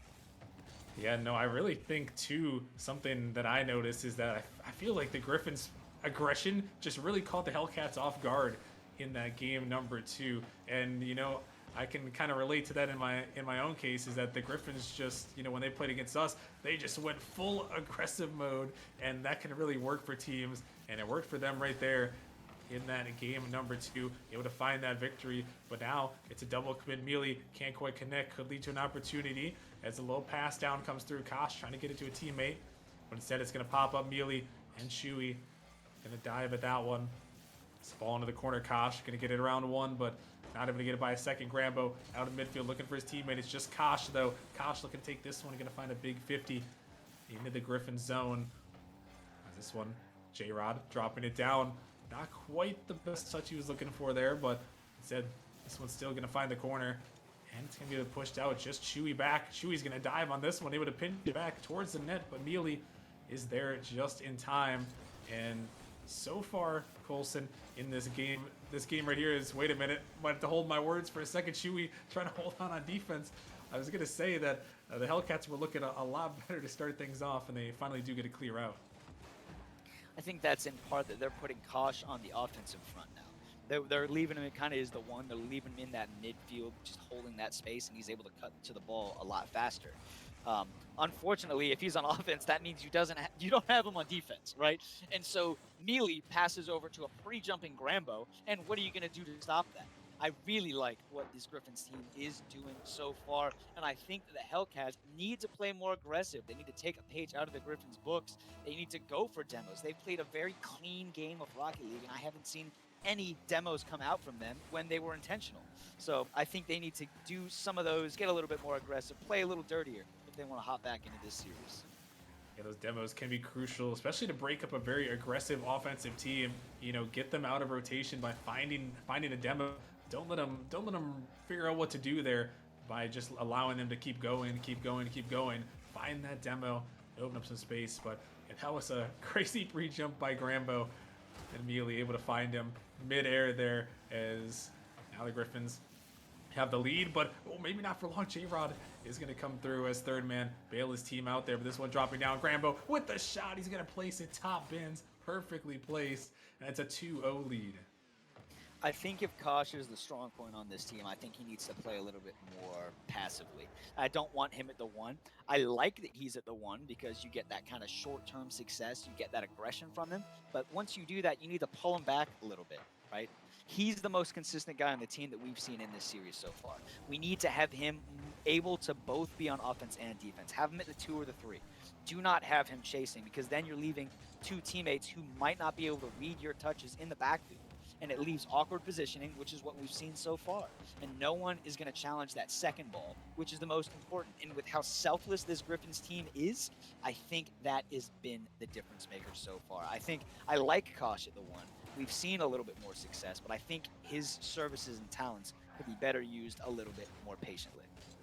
Yeah, no, he definitely popped off in that game number 1, really putting on the pressure, putting on that aggression, putting on those shots on net. And now he's trying to set up here a play right in the midfield, almost going to be able to put it down, but not quite able to for the Hellcats as they're still trying to get to this one. A nice little pass out to Aeon, a great play, and Kosh setting it up for Aeon, and they cut the lead in half. Beautiful play from Kosh. This is the aggression that works out, right? He was able to get it past one. His teammate dove over, but he was looking for the pass. He stopped trying to do it himself, and now they're back in this series. I love that coming out from Kosh. I will give credit to the assist for him, and he made that play possible. Yeah, great pass out right past the defense, as now the Hellcats are looking to try to tie this game number 3 up, trying to take the series lead. This one dropping down. Grambo, he's going to find a touch, going to push that one out. Aeon trying to get to it, but that one going to go over the top of him as Grambo is going to find that 50 to the wall. Kosh now going to take it up, going to look down for a teammate, dropping it down to Aeon. Aeon's going to be blocked off as Chewy off the sidewall, trying to find an insane read. Going to hit that one off the backboard. Force a semi-double commit there, as Mealy is still able to get back to the backboard. Able to push this one down. Grambo going to send it back into Hellcats zone. Hellcats trying to get to that one. And Kosh, he's going to get it to 1, but Grambo, he's just on the backboard. He's passing it down to Mealy, and Mealy's going to find it in the back of the net. And I mean, that's some confidence right there. Unbelievable passing play. J-Rod is threatening, but Grambo elects to throw it over to Mealy. How do you not bite at that play? I was biting at that play. I was not on the bone of that play. I already took a bite out of the meat. I'm still going. Beautiful passing play coming out from the Griffins, extending their lead and doubling it. Yeah, and I mean, you got someone on the backboard there. I mean, that's just uber aggression right there, and it's going to pay off for the Griffins as they have a 2-goal lead now. 40 seconds remaining, and the Hellcats are going to have to try to find one with at least some time remaining. See if they get a last-second goal, but that one going to be cleared out by Mealy. Dropping down in the midfield. J-Rod going to get it by 1. A nice pop by Kosh as Aeon is up, trying to make something happen to the backboard, but Mealy is right in the path of that one. He's going to scoop it down out of the midfield again. Kosh going to turn this one, send it to the backboard. Grambo, he's not able to touch though, and this one is going to drop in. Kosh sends it home, and a chance now with 13 seconds remaining. Mealy was pinched, or had a pinch that went out mid. Grambo looked for the read, but it was just a little bit too strong, and just like that, a kickoff goal. 13 seconds remaining, and the Hellcats are back in this game. Last opportunity here for the Hellcats. Can they find one? They just need to put it in the back of the net here. This one's dropping down. Mealy almost dunked out. Aeon is jumping up here. He's trying to drop it down, but Mealy is going to send it to the corner, but the ball is going to stay alive. Kosh throwing this one to the backboard. Aeon is trying to lurk, but a backflip comes through. It's going to touch the ground. The Griffins are going to hold on in that game number 3. A close one there at the end. The Hellcats were able to bring it back, and still a very close and a very important game 3 for the Griffins to win right there. This game was more reminiscent to me of game number 1. Very close match. Shots 4-4. Very even. Not a lot of saves coming out from either team because the shot totals just dropped, right? It was beautiful gameplay from both of these teams. I think the Griffins again displayed a masterclass in aggression, but I liked when the Hellcats swapped the pace a little bit more. They had that early pressure that Kosh brings to the team and brings to the table, but then they brought him off. And I think that threw off the rotations of the Griffins, and I think that's what allowed them to get back into that game. I think if they control the pace a little bit more, what I'm seeing right now out of the Griffins is they tend to leave 2 players a little bit further back. They're only sending 1 to be super aggressive and then leaving 2 a little bit behind. So if the Hellcats take a little bit more time on the ball and then speed up that pace yet again, I think they could have a lot of success and get back into this series. This is an important game right here for the Hellcats. Game number 4 for Bin Temple, where you see the craziness always seems to happen on this map when you're in Nemesis. This one is just floating, really not a lot of moves. The ball almost found the back of the net there. The Hellcats must win here if they want to extend the series. The Griffins trying to close things out and find their 7th win of this season. This one to the backboard. Grambo just looking to find a 50, but Aeon, he's going to send this one up high. It's just floating. It's just Chewy off the backboard. No, we can't quite get that one down the post. Denying that one away as this one is sent back in towards the net. It's just out in the midfield. Another demo. J-Rod trades a demo with Chewy, and of course, it's going to go in the Griffins' favor. I was telling the Hellcats to swap the pace, but look what happens when the Griffins do it. They sent all 3 players into the half of the Hellcats, and that's what you have to be careful for. If you take your foot off the gas a little bit, the other team can put their foot onto it and floor it. And that's what the Griffins did, and that's why they have a 1-0 lead. Yeah, no, a great play right there. It's always these demos by the Griffins. It's not just the amount of demos, it's when and where they get these demos. And so far, they have been so crucial, mostly led by J-Rod, opening up that space with those demos. Led to a goal right there, and now the Hellcats again find themselves in a backwards position here, trying to come from behind. As Aeon not able to connect on that one. Chewy can be dunked out by J-Rod. J-Rod's still trying to harass. Chewy's got to scoop it over his net. He's able to do so as he pinches it down, but right to Mealy, who's going to take to the air, going to be blocked immediately by Aeon. Has Kosh now out to Aeon. Aeon trying to drop it back down for Kosh. Kosh, can he get to this one? He's trying to find a power shot, but didn't quite have the boost to get to it. As this one again sent across the midfield towards Aeon, but not quite able to get that one towards the net as it's sent down. And J-Rod, he's lurking in the corner. Watch out. Kosh is going to send that one away, and he's still hunting for the demos, but did he leave his team too far back? Not quite there. Chewy is going to find that one on net, and some over-aggression going to be capitalized on by the Hellcats. Yeah, I think that's a beautiful change of pace play. Kosh able to get this one down, popped away into the corner. The Griffins player makes a bad touch, his last back, and Chewy able to capitalize on it, tying up this game with just over half the time remaining. Yeah, no, a great play, and that's what can happen when you go out for a demo like we saw what J-Rod did. The Hellcats able to find the capitalization, able to catch the rotation back. Not a lot of boost on the Griffins' end. It led to a goal, but can they find another? Can they force this game 5? The ball is up for Kosh, trying to send this one. Top bins, he's going to hit the crossbar. Chewy, he's not able to get it in there. That's that one, another close one ringing out. Kosh again, send this one up high. Aeon's up there. Kosh is trying to find something nasty, but can't quite do it. As Aeon again, keeping it around. Kosh now off the backboard, the ball getting very awkward here for the Griffins. A little bit of chaos right there. They're finally able to clear it out. But it's still a 1-1 game, just under 2 minutes to go, Colson. Dat Bird Team be flying. Shout out Twitch chat for that inspirational words of wisdom. But we are diving back into it, and so far I like what I see coming out from the Hellcats. The swapping of the pace of play is confusing the Griffins. We're seeing them awkward, out of position, trying to salvage things, and that's why this game is close. Now the Griffins are so good at fixing that, which is why you have to be very aware, very vigilant of this team, because they know that they play passive, but they can speed that pace up on a dime. So you have to be aware, because 2 players could be coming at you. This might be a quick counterattack if Aeon can find his teammate. And does in Chewy, but this one gets saved away. unfortunate for the Hellcats, but I'm going to kick this one back to you, Rock. Oh, that one was so close there for the Hellcats, able to try to get that one in, but they just couldn't quite do it. Just a little bit off target from Chewy as we got the final 60 seconds of regulation here. The Hellcats need a win here as Kashi's trying to fake out Mealy. He almost makes it work. Aeon up to Kosh. The ball's still dropping down. Aeon is going to put it in, capitalizing on the mistake. And with 51 seconds left, the Hellcats take the lead. Look at that change of pace. Kosh fakes one out, fakes for the pass out from Aeon, but because of that, it forces a bad touch by the last Griffin defender. And Aeon, with that bad touch, is able to put it into the back of the net. And with 50 seconds remaining, the Hellcats are up.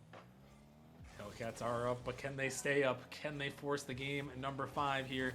Aeon trying to get to this one. J-Rod looking to connect. He's going to find it down to Mealy. Mealy out of the midfield. Chewy is going to find that touch. J-Rod is able to keep it back around, but Grambo going to dive in on that one. Chewy with a nice clear. J-Rod got to try to keep this touch in the zone. He does for a moment, but it's cleared back to Mealy, who's forced to send that one up to the side. J-Rod gonna look to take this one. He's sending it out wide to Grambo. Back to midfield to Mealy, but Chewy is right there in the passing lane to block that one away. It's the final 10 seconds of this one. Kosh looking to send this one down. Chewy and Kosh trying to pinch that one in, but a great save from Mealy. Kosh again trying to turn it around. The ball in the corner. The Griffins gonna have to go the length of the pitch, but they won't be able to do so. And we are gonna be heading to our second game 5 of the night. Scrambled, frazzled. That's how I would describe the Griffins in this game. Look at the shots. We have 11 in favor of the Hellcats now, and only 5 for the Griffins. A complete reversal of the script. Well, how the turntables, as they say. But we are diving into this game number 5, and the Hellcats have momentum yet again. I think a large part of that goes to Kosh. He's being willing to serve his team up on a silver platter, be selfless. And even though he's not getting the 2 goals like he did in game number 1, he's getting 2 assists and allowing his teammates to thrive. I think if the Griffins want to get back into this, they need to be a little more aggressive. I didn't see many demos anymore. I think they got a little bit too comfortable. Yeah, I think they really need to be aggressive because if they don't, it allows the Hellcats to swap the pace on them, and I don't think you want to be on the back foot against a team like this. Yeah, no, you definitely do not. And I mean, both these teams have shown, their aggressive nature here in this series. The Griffins, really showed it to us in that game number 2, and the Hellcats able to capitalize on mistakes in that game number 4 here. And now, as we head to game number 5, it all comes down to this: who is going to step up for this team? Big implications here in that playoff picture. It's the Hellcats just on the outside looking in, and the Griffins currently sitting at that 2 seed, but really only 1 game out from missing the playoffs here. So a big game for both teams as we are underway here in Kosh, and the Hellcats trying to start things out early. This one sent down. J-Rod gonna find a big demo on Chewy like he's done many times this series. Mealy can't find this one. The ball's popped up. J-Rod again bouncing back there to get to that one as Chewy is gonna send this one up high. Trying to get to that one. Can't quite find that block. Aeon is gonna find the touch, and Grambo trying to drop this one down. And Colson, when you get in these game 5 scenarios, kind of like we saw in the last game, I guess it goes to a point since it was 0-0 overtime, but I always like to say that first goal is just way more important in that game number 5. I think it helps the nerves. It calms you a little bit. You're like, okay, we've still got it. I think, like I saw already in this game, a Griffin player double commit. The nerves are here. They're jittery. This is for the playoff spot, and Kosh looks composed and puts it right for his teammate. The plays that have frazzled this Griffins team so much are coming in clutch yet again. Kosh beats all 3. A double commit comes out from the Griffins, and Aeon says, "Thank you very much, Kosh. I get a free goal." And just like that, the Hellcats are up 1 minute into game number 5. Yeah, that's a great setup. The touch off the wall, just not quite expected by the Griffins, and then just some straight up panic on the back end there. Oh my goodness, Aeon almost gets that one in. It bounces off Mealy's car. He doesn't quite find the back of the net as it's going to be cleared away, but the Hellcats with a big early goal here. Now the Griffins trying to battle back. This one going to come through. J-Rod with a demo. This one going to pop out to the side. Mealy now going to take this one up, trying to get out to it. Chewy is able to clear it off to the corner. As Grambo going to be let to shoot that one, and nobody is back on the Hellcats end, and Grambo is going to tie this game 5 up. I'm seeing some stuff in the chat. I think we have some Twitch chatters going at it. We have, I don't know how to pronounce your name, ADTSO, Dat Bird Team be flying. Young Smokey said, that cat team got claws, but the Griffins are looking to declaw them and tie up this game. Pressure for the Griffins has done wonders for them, as we saw in the first couple games, and the Hellcats did well to respond to it. But right now, it's an even game number 5, and we've seen goals come out from both teams feeling confident. I imagine we're going to get a little bit tighter of a series from here on out. Yeah, I mean, only 3 minutes remaining here in this one, but these two teams are all tied up in the series score, all tied up in the game score. And this next goal is going to be oh so crucial, as right now Chewy looking to take on this one. Chewy, a big 50, dropping this one. Grambo shooting that one towards the net. Kosh super awkward there. Chewy gonna help him out. He's able to send it off to the side. Kosh with a nice block. And be able to pick up the boost as well as Chewy sends that one out. Kosh in the midfield. Gonna find that redirect. Force Mealy up to the corner, but he can't connect. J-Rod gonna help him out there as Mealy again able to clear this one down. Aeon now off the wall. J-Rod can't find the touch. It's just Grambo back, but he is going to find that touch as J-Rod again sends it down, right down to Grambo. Kosh going to get that one a little bit backwards, but does find the touch as J-Rod, a big demo. Mealy taking this one. Not a lot of boost, though. He is able to get it out. Grambo as the last man back, trying to get to this one. Pass out of the midfield. Chewy is coming through, but denied away there by J-Rod. As this one again sent out Kosh. And he beat out on this one. Aeon looking to take control. Aeon again off the backboard. Grambo gonna find control. Gonna find a 50. Chewy though is also gonna find a 50 as Mealy tried to set that one up but can't. Kosh, he's gonna take control, trying to fake out J-Rod. Gonna get it by one, but Grambo is all over this one. And with a minute 30 remaining, Colson, both these teams, they're finding some big 50s in the midfield, but it seems like only a matter of time before someone is gonna break through. Right now, to me, the Griffins look a little bit more composed. We're seeing some early jumps, but they're jumping back down. They're not wasting a bunch of boost going for it. They're confident in what they know how to do, and it's what has kept them in this game. I don't want to give them too much credit because it is tied. It is 1-1. The Hellcats just got back into this series. But I think both teams look great. I'm noticing things in chat. They both seem to agree. Chat seems to agree that they are all doing well. This has been a great series so far. And in the last 45, I'll kick it back to you, Rockman. Oh my goodness! Oh, what is that? Oh my gosh! Chewy and Kosh, the pinch of the century. I don't think I was going to kick it back to you if I knew that was going to happen. Good lord. That came out of absolutely nowhere. Chewy and Kosh, welcome to the game. That was unbelievable. And now I'll kick it back to you for the last 45 seconds. Oh my goodness, Colson, that was insane. That's a goal of the season candidate right there, as that one is going to give the Hellcats a massive lead here with only 30 seconds remaining. And now it's the Griffins. Can they recover from that insane play? This one off the backboard. Hellcats trying to add some more, and it's Chewy once again, and they are taking this one for their own. Talk about frazzled. And how couldn't you be? That last shot was unbelievable. And now we see the Griffins scramble. The Hellcats are staying in rotation. They're feeling confident. Vibes are up, and how could they not be? You just scored 2, and with 24 seconds left, you feel like this game and this series belongs to you. And now last hopes for the Griffins. Mealy trying to take that one up. He's bumped off, but the Griffins got to find one in the back of the net with time remaining. The Hellcats just have to stall it out. This ball is going the wrong way. Grambo trying to set it down. That one still popped up. Grambo gonna send it to the backboard. Aeon just gotta make a touch, and he does. And the Hellcats gonna come through and take this victory. What a series it was. What a massive goal, to pretty much end it right there. The game winner with that pinch. I mean, what a series there, Colson. Back-to-back game 5s, and the Hellcats with a massive win here.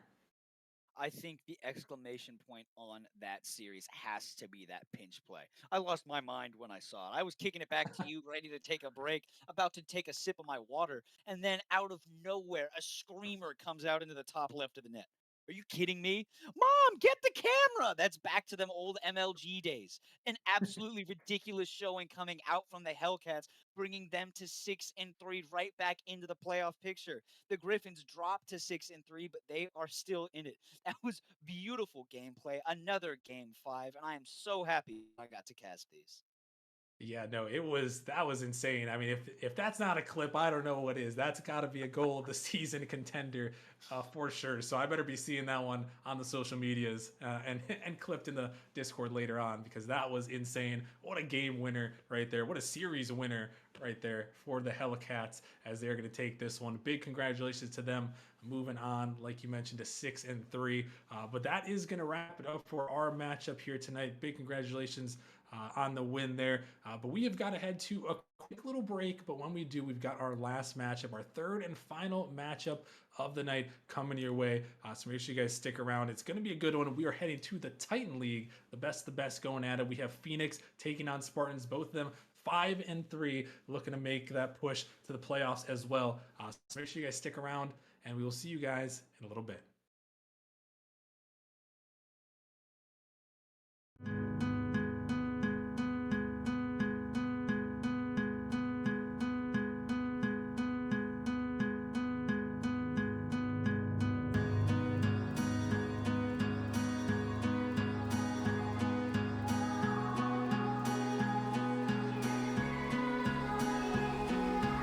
Into the night, the city lights are dancing, slowly falling apart. The shadows causing an outbreak. I'm wishing upon a star. This time I'm feeling stronger, and I know I can do better. The shadows causing an outbreak. I'm turning the light. We're gonna light it up, oh, light it up, ooh, light it up, causing an outbreak. I'm turning the light. We're gonna light it up, oh, light it up, ooh, light it up, causing an outbreak. I'm turning the lights on.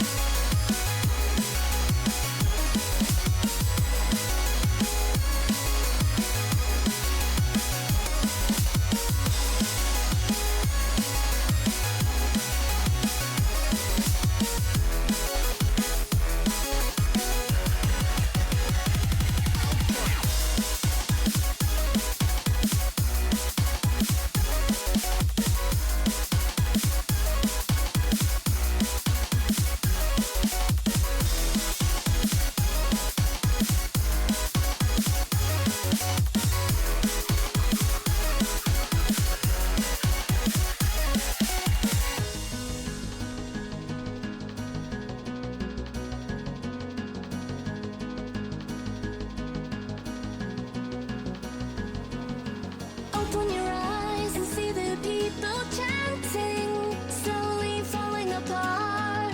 The silence causing an earthquake. I'm wishing upon a star. This time I'm feeling higher, and I know I can be taller. Shadows causing an outbreak. I'm turning the light. We're gonna light it up, oh, light it up, ooh, light it up, causing an outbreak. I'm turning the light. We're gonna light it up, oh, light it up, ooh, light it up, causing an outbreak. I'm turning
someone drop the ball, 'cause look where you have gone.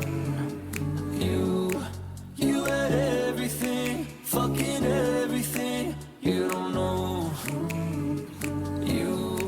You had everything, threw it all away. You don't know.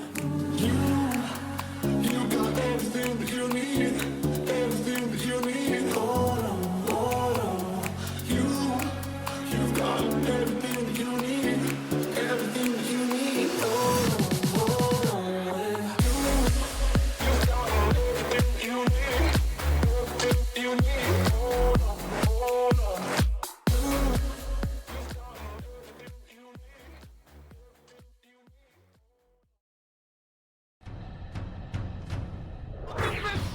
He puts it underneath. 0 seconds remaining. Maybe teams gonna be fighting hard for it.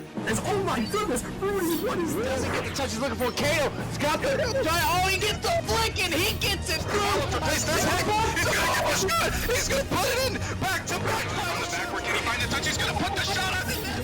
High off the backboard here. Opportunity. Here comes the shot. Hold on. Surely this kid. Oh my lord! Go with the shot. It's gonna go in. Stay on the goal line. He did nearly over. Sweep. It comes through. The venom, the improbable, the impossible. The 4-time champions. Hello, everybody, and welcome to the Nemesis Gaming League. I'm your very, very best friend, Gallium, and today we have a Titan League matchup. We are at the top of the leagues to see some top-tier action, and I'm here joined by my boy Chunk Light. How you doing? I'm doing great. Great to get back from the break for sure. I know everyone was kind of a little overextended on that break, but it's good to be back. Yeah, I don't know what you're talking about, though. My stomach was happy, all right? Thanksgiving is awesome. But with that being said, we have some post-Thanksgiving activities planned. We have Spartans taking on Phoenix, a very highly touted matchup because the Spartans, they have Aciduck and Marv, okay? The duo, the reigning champions of Titan League, taking on Dimitri, Chef, Nistek, and NK. So, hey, this Phoenix squad, they have a little bit to prove, but honestly, they could probably, listen, they might be able to get it done here, Chunk. Yeah, it will be hard to take down the champions, but Dimitri, Chef, and Neztic. I haven't seen much of Neztic, but I do know Dimitri and Chef are two players that are very highly touted in Titan League, and both these teams come in 5-3, so they kind of come in with equal firepower, and I think we'll have a good series on our hand. Oh yeah, 100%. You know, both of these teams, their offense definitely makes up for their defense, so to speak. But I'm looking for some good defense here. You know what I'm saying? I love me a good defensive game. I know a lot of people might disagree with me, but we're about to get game numero uno underway. We have the Spartans taking on Phoenix. Let's get it going.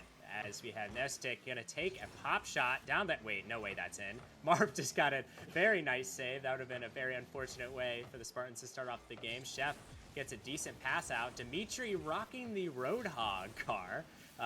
You know, I credit a bunch of novice players for their car designs, but you know, it's good to see a Titan player getting the groove on, but he might get a nice goal here, but unfortunately just barely missing there. Marv is gonna turn away from it, let Aciduck take control of it.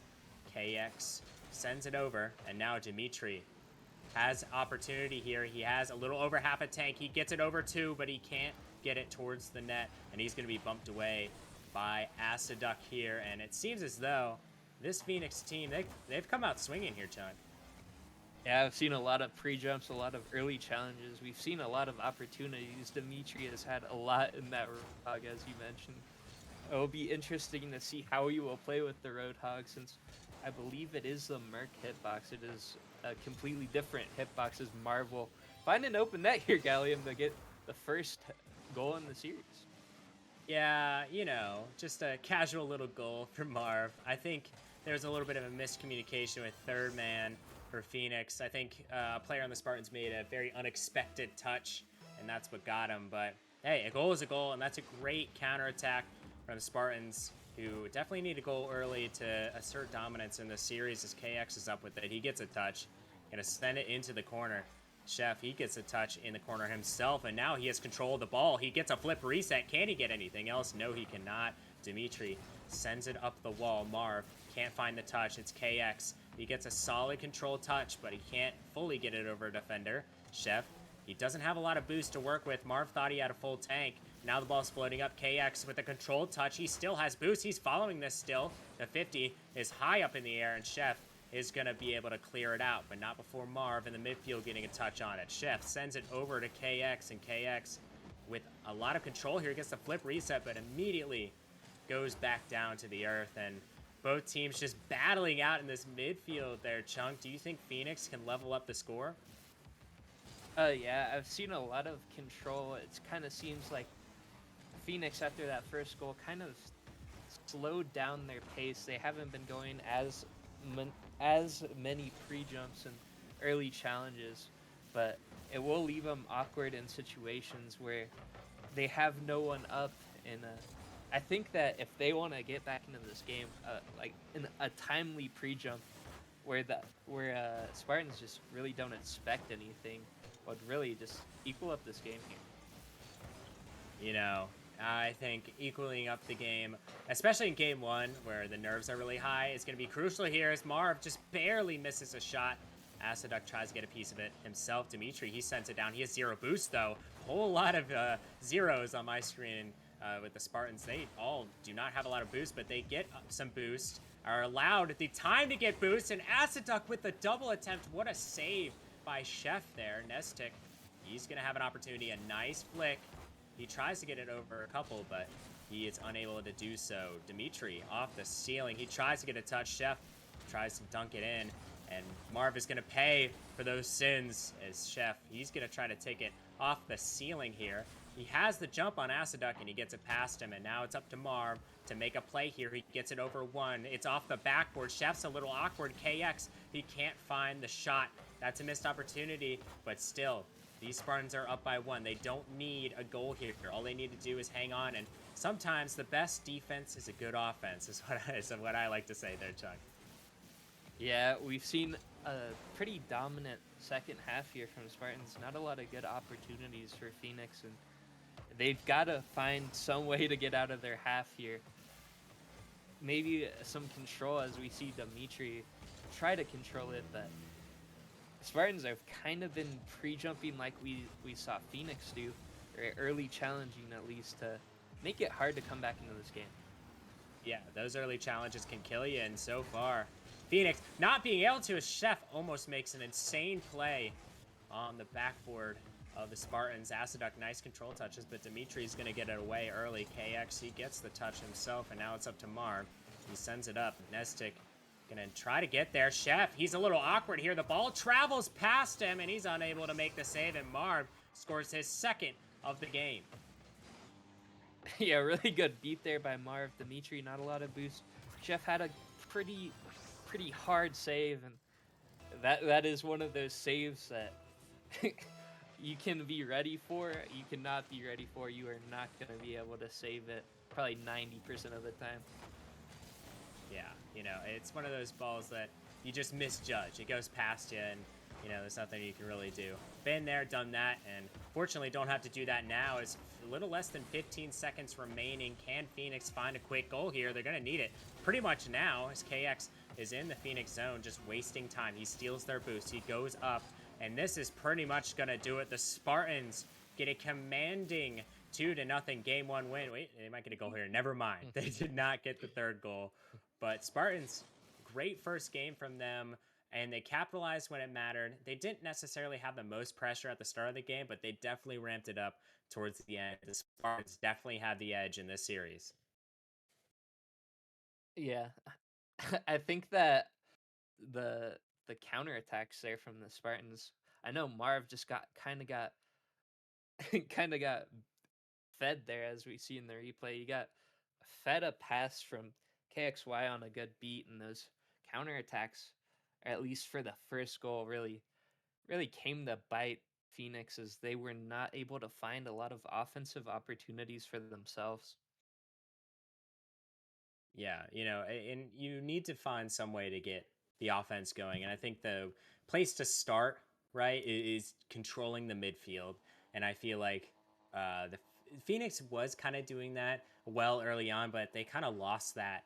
It just seems like they were just dumping it down to this Spartan squad, and they're just, taking control of it. They have free possession pretty much every time. So, they're going to need to be quicker. They're going to need to be more precise and definitely capitalizing on some of these chances because they've had opportunities. This Phoenix team is not one to be counted out, especially with Chef on the board here and Dimitri. So, hey, these guys can get it done. We'll see what they can do here in game 2 as we take a trip to the train station. This is probably, personally my favorite map, right?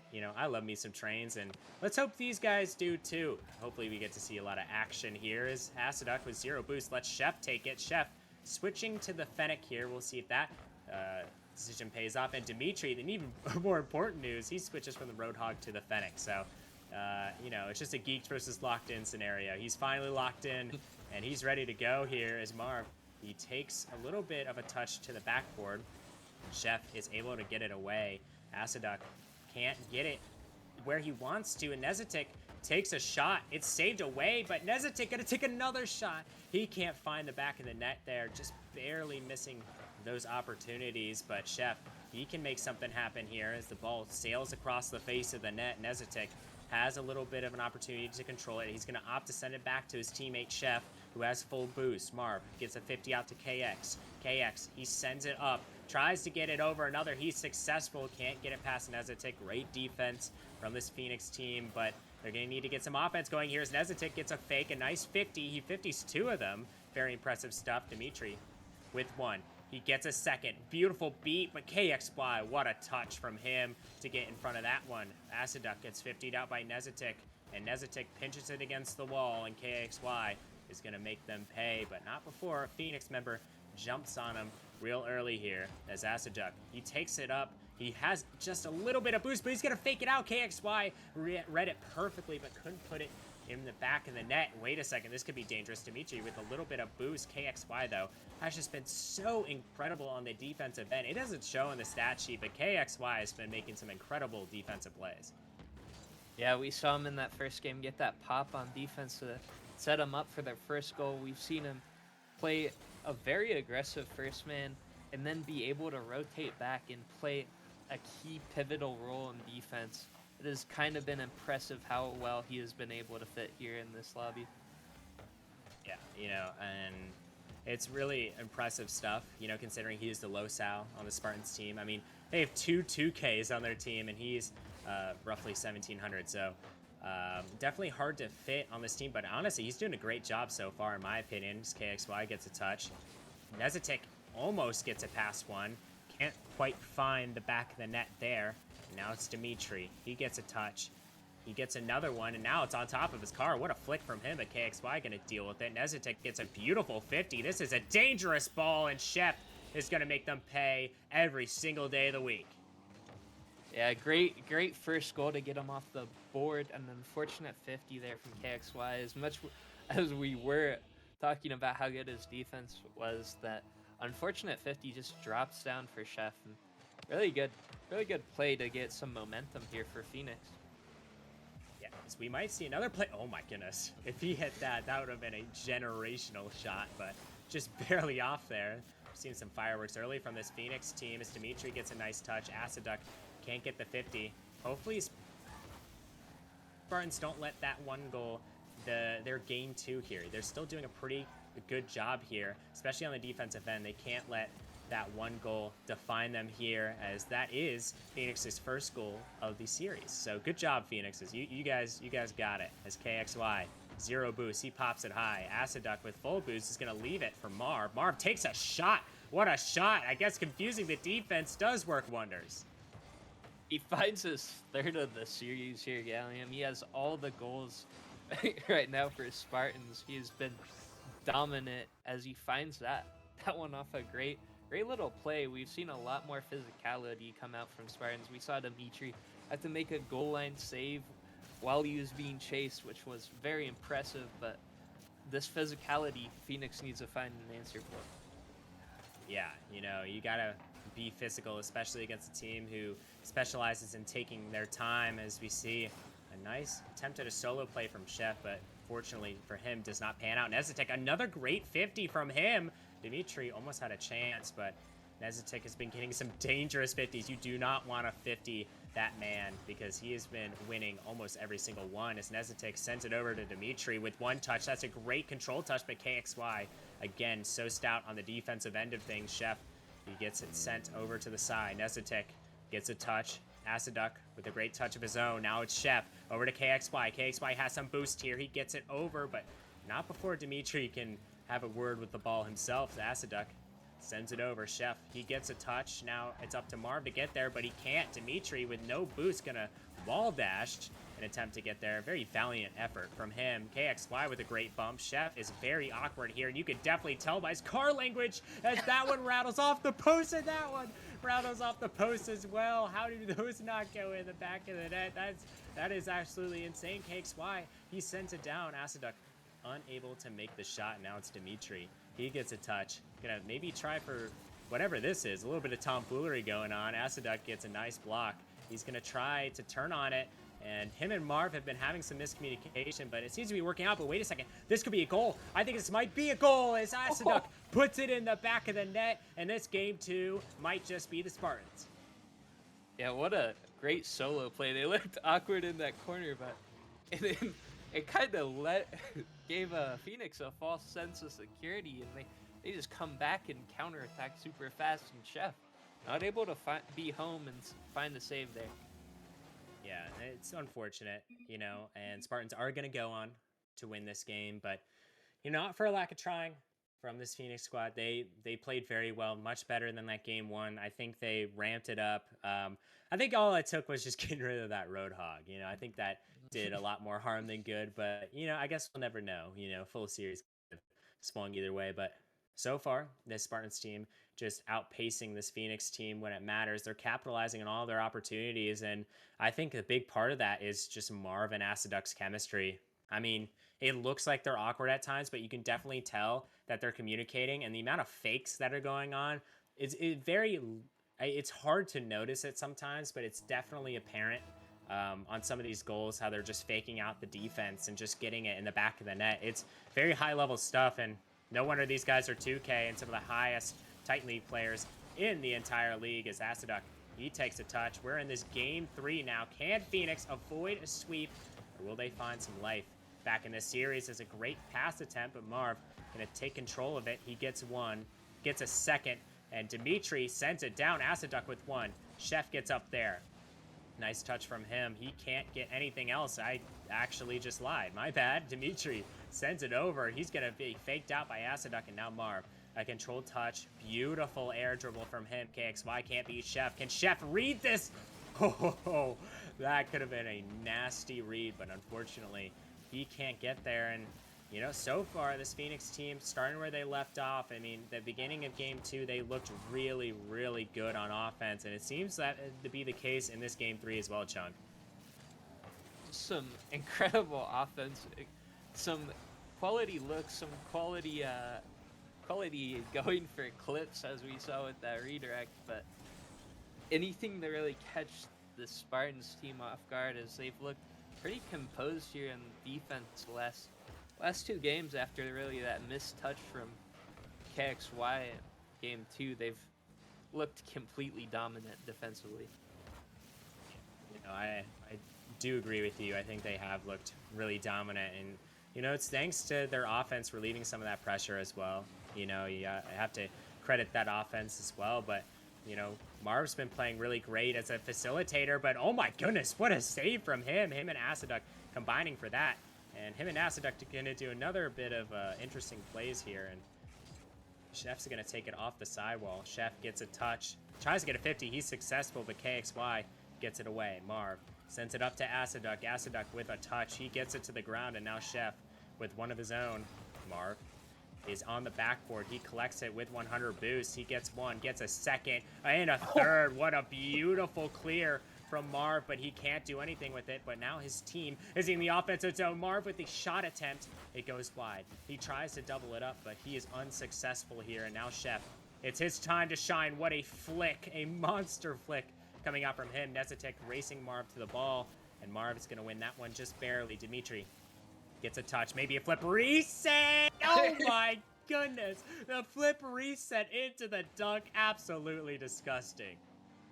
Yeah, Dimitri was a little quiet last game. I think he had below 200 points, but great assist there. Great to see him get involved here. And Chef, just an incredible dunk to really set them up here with half the game remaining. They do have that lead, so we'll see how they can hang on to it. Yeah, it doesn't matter about when you get the lead. Actually, it does matter about when you get the lead. If you get the lead and you're leading at 0 seconds, you win the game. So I think that's what they're looking for, and it seems like Phoenix, they're trying to extend that lead, and as now it is 2-0 in this game 3. Yeah, really tight angle by Dimitri. Marv looked like he was probably fractions of seconds away from getting a touch on that ball, but too little, too late, as Dimitri will be even more active than I was talking about.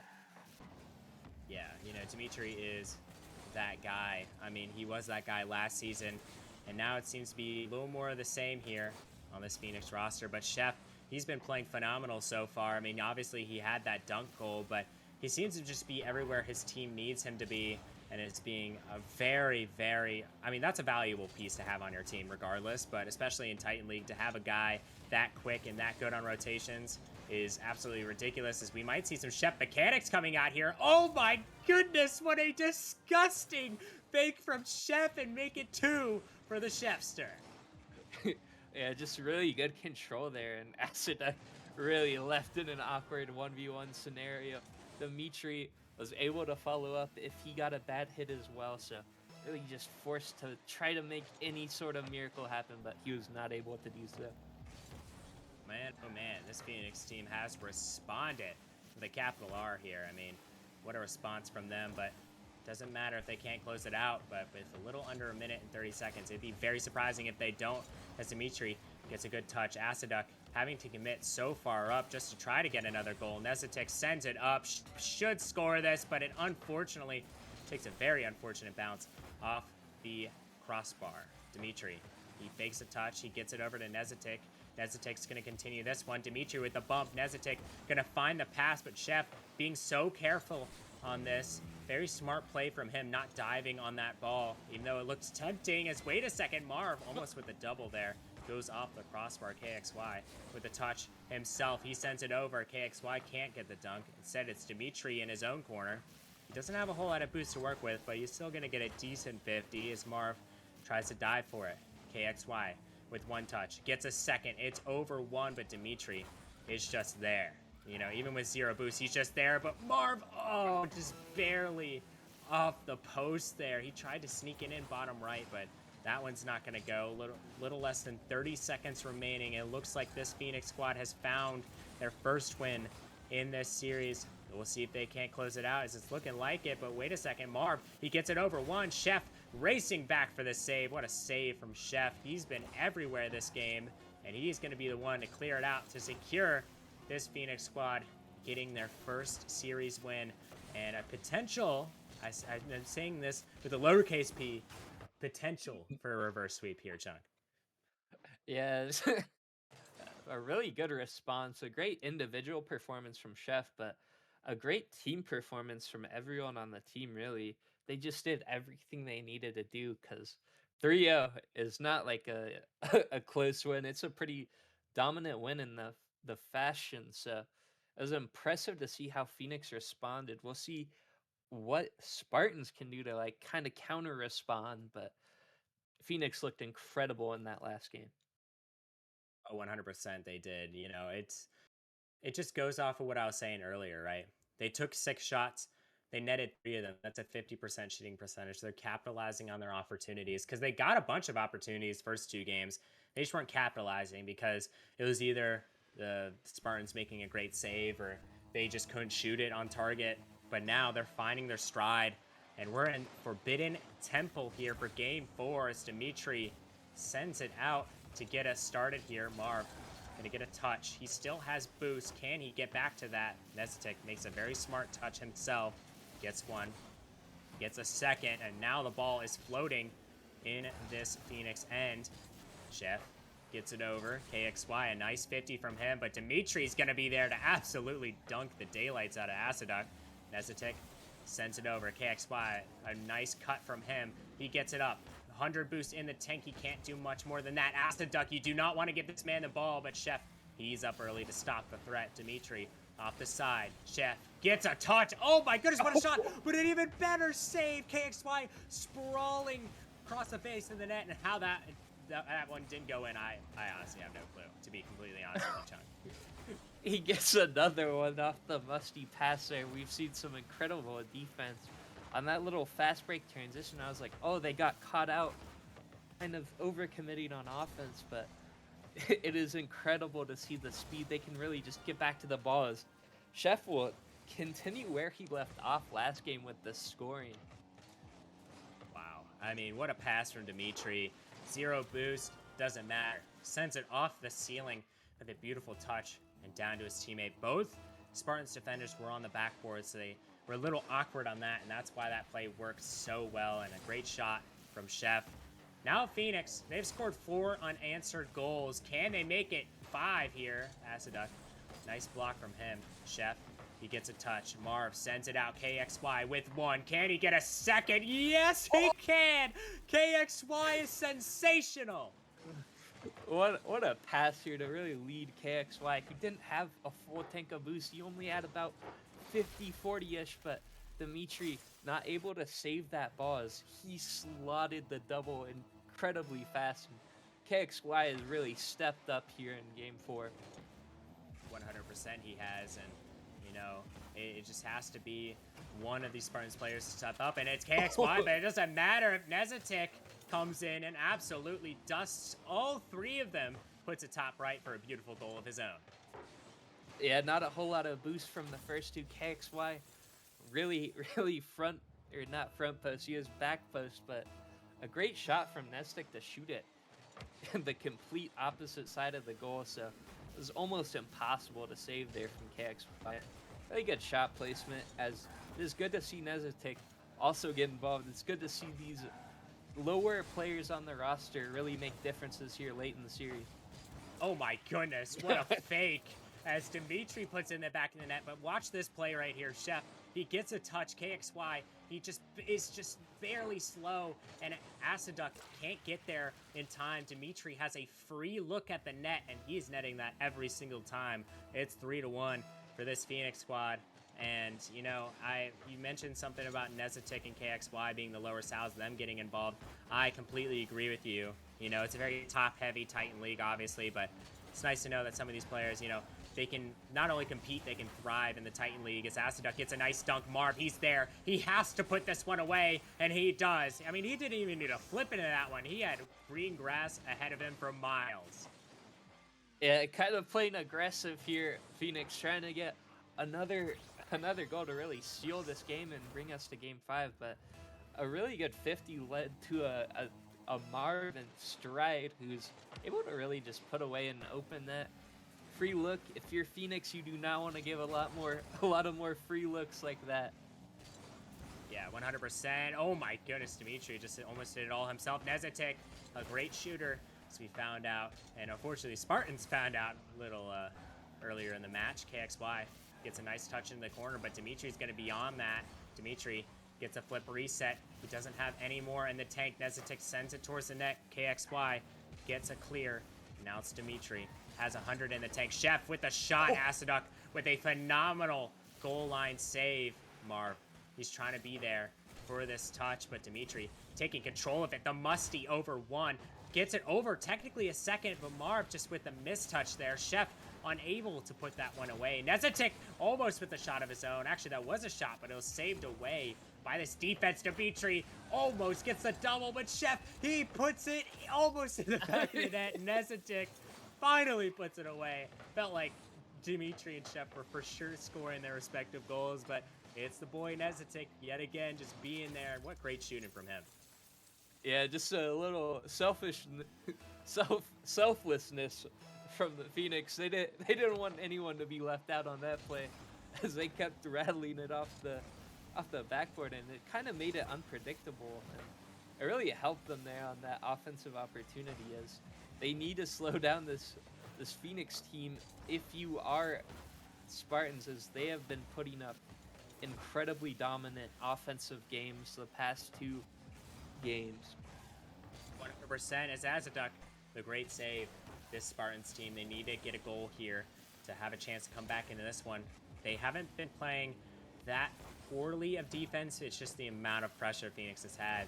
It's been really making them crumble here. This KXY is going to get bumped out. He's on 0 boost. Dimitri puts it top left. I mean, you cannot save that. Probably even on 100 boost. What a shot from Dimitri. Yeah, good bump on KXY. He's so awkward and just forces a beat by Dimitri to a Marv with with little to no boost and a dominant performance. We see 0 saves from Phoenix. All break, or all gas, no break here. And on the other side, you have Spartans just playing in their own half. 7 saves from from all of them combined, and they've got to find a way to break out from this hole they've kind of dug themselves. Yeah, I feel like they're not taking control of this ball. As what in the world did I just watch? Dimitri flew from the midfield to save that one, but you know, as I was saying before, I was rudely interrupted by Dimitri's awesomeness, I guess. He almost gets a redirect here, but Spartans, they've been in their own end because they keep giving this ball right to Phoenix, you know, right to their players. You know, it's unfortunate, but you have to take control when it matters, right? They took good control first and second game, but it just seems like they don't have that confidence, or maybe they don't have the patience that they had in the first 2 games. But little under 20 seconds ago, this is pretty much it. There's almost no mathematical chance for the Spartans team to get 3 goals in less than 10 seconds here. Ball just basically a formality at this point, as this is going to a game 5, and oh my goodness, this Phoenix squad has forced a reverse sweep opportunity, and you know, I wouldn't expect anything less from these 3 guys.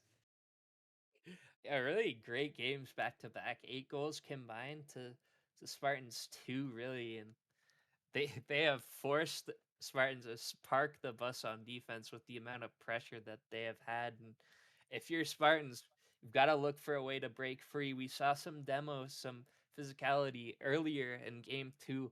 I'm kind of curious to see if they look for another way or look to go back to what they're doing in that game to really set themselves up to have a different game 5, as the last 2 have just slipped away from them.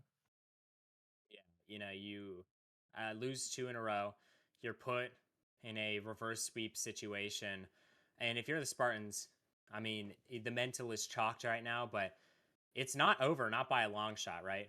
Titan League is all about adjusting. Every league is all about adjusting. If you can adjust the right amount of times and in the perfect moments, it can win you games, it can win you series, and let's just hope this Spartans team got one heck of a pep talk from their captain to hopefully get them back into this series, as Phoenix looking to control their own destiny. Here's Asaduk, a great fake. Oh my goodness, Asaduk almost gets it past 3, but Chef, a great play as we see Spartans. They're changing their ways here. KXY with a beautiful shot. Nezetik with an even better save there. Dimitri with a touch. Musty again. It travels high, but Asaduk gets a nice touch. KXY sends it out. Can Marv be there? He can. That's on target. Just barely, but Chef gonna get it out. Asaduk with 1. Gets it over Dimitri, but it's a 50 nonetheless, and the ball is traveling towards the Spartans' net, and it's gonna go in the back of the net. Nezetik, with the sharpshooting ability, just does it again. Yeah, we saw a similar scenario where KXY was able to pull out a miracle save. I believe it was in game 3, but he is not able to find the save there, as he's got caught up too far up his third man, and these counterattacks have really just been deadly, as Marv forced a save on his own goal line, as they need to find something here on offense. Yeah, you know, you got to find some level of consistency. Is almost goes to the back of the net. Chef almost put it to bottom right to seal it away, but nice save from Spartans, and now they're looking to get upfield, but they don't have a lot of boost between them. Chef, he's already up. He gets a touch. He gets a second. A nice flip reset, but Marv sends it down himself. Dimitri gets it over to Marv. KXY pops it high. Aciduck, you gotta put this one in! And of course he does. Aciduck leveling up at 1. What a great, like, pop 50 in Aciduck. Over Dimitri, you needed that perfect height for that placement, and he just really puts it in at the optimal speed, optimal height. It is hard to save if you're Dimitri there. 100%. Probably one of the more difficult saves Dimitri is going to experience. But Dimitri, you know, he's been that guy he's been that elite first man. But right here, he just gets absolutely smoked by Marv on a 50. Holy cow. Marv just lurking on that wall. We're getting ready for him to take it up there. And Dimitri dunked out of this world by Marv. And Marv stepping up when his team needs it here in this game 5. 100%. You know, you need a guy like Marv, a leader in this team, to step up. But speaking of leaders on this team, Chef is going to put this one in the back of the net. Aciduck accidentally gets a touch. Actually, he meant to get that touch back to Marv, but Chef absolutely dusts Marv. And it's now even at 2 here. This Spartans team on the back foot once again. Phoenix, it seems like every time the Spartans team scores or has something positive go their way, they're just counterattacking right back, Chunk. Yeah, really, really good to see, though, that the Spartans have found a little bit more success than they have in the previous games. They just need to not allow the easy counterattack goals that has come to bite them here earlier in the game. But this solid play out of Marv has been incredible. Yeah, I mean, he's been that guy, but on the other end of things, I think Dimitri's just been the highlight player for me. Obviously, you have Chef, but Dimitri has just been, I mean, he hasn't been doing the most scoring, or his score sheet isn't the best, but man, oh man, has he been making a difference. He'll get it past 1, maybe even 2, and sometimes even 3, and get it out to his teammates. He's a great facilitator, and he's going for these demos now. He's just trying anything he can do to get his teammates a shot. And that's the kind of teammate you want on your team, and I'm sure Crip's glad he got Dimitri on his squad, as one touch from Dimitri gets sent across the face of the net. Nezetic unfortunately had 0 boosts. Chef with his own touch. He has 50 boosts, sends it down. KXY there to meet it. Now Dimitri with the ball all to himself, but not for Aciduck, who's on the ceiling.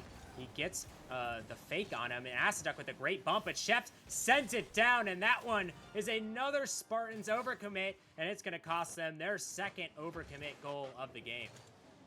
Yeah, it kind of looked promising with that bump there, but KXY getting beat hard by Chef is... Chef always will find a way to punish these counterattacks if you overcommit, and we've seen it happen again and again and again. And KXY has kind of been caught out position more and more as the series has gone longer. They've kind of been seeing it more if you're Phoenix. They've kind of been seeing him lurk too far up and overcommitting him. It's great to see them punish that and get easy goals from it. 100%. You know, it's heartbreaking, obviously, if you're on the Spartans, but Phoenix, I mean, it just, you know, lowers the load that's put on their shoulders, right? I mean, you get those 2, I don't want to say free goals, but those 2 goals you have to work less for. You don't have a whole lot of defenders challenging you for, and it just makes the rest of your game so much easier because you can realistically do whatever you want, but KXY tries to get a shot. Dimitri saves it away. Marv gets a touch himself. Doesn't have a whole lot of boost to his name, but he sends it off the backboard. Chef fakes it out, but I don't think he meant to do that. KXY evens it up at 3 late in this game 5. Great pass by Marv. So awkward off the bar. Nezetic just not able to read it after the Chef Chef mishap. KXY there to clean up the pass from Marvin. It's good to see him make up from those mistakes, those overcommits, but will it be enough?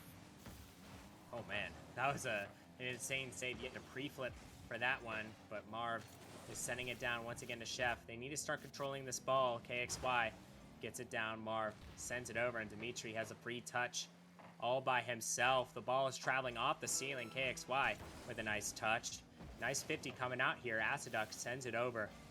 Now it's up to Marv. Sends it off the sidewall. Chef gets off the ceiling, and now almost a shot opportunity. Dimitri's going to save it away. Less than 20 seconds remaining. Chef, he fakes it out. No one there, though. KXY, he gets a touch. Dimitri is up. He doesn't have a crazy amount of boost, and he gets 50'd out for his troubles. Marv gets a touch. Chef, a nice defensive play. Aciduck, he gets a touch. Can he get a second one? Chef, a beautiful 50 from him, and that ball hits the turf.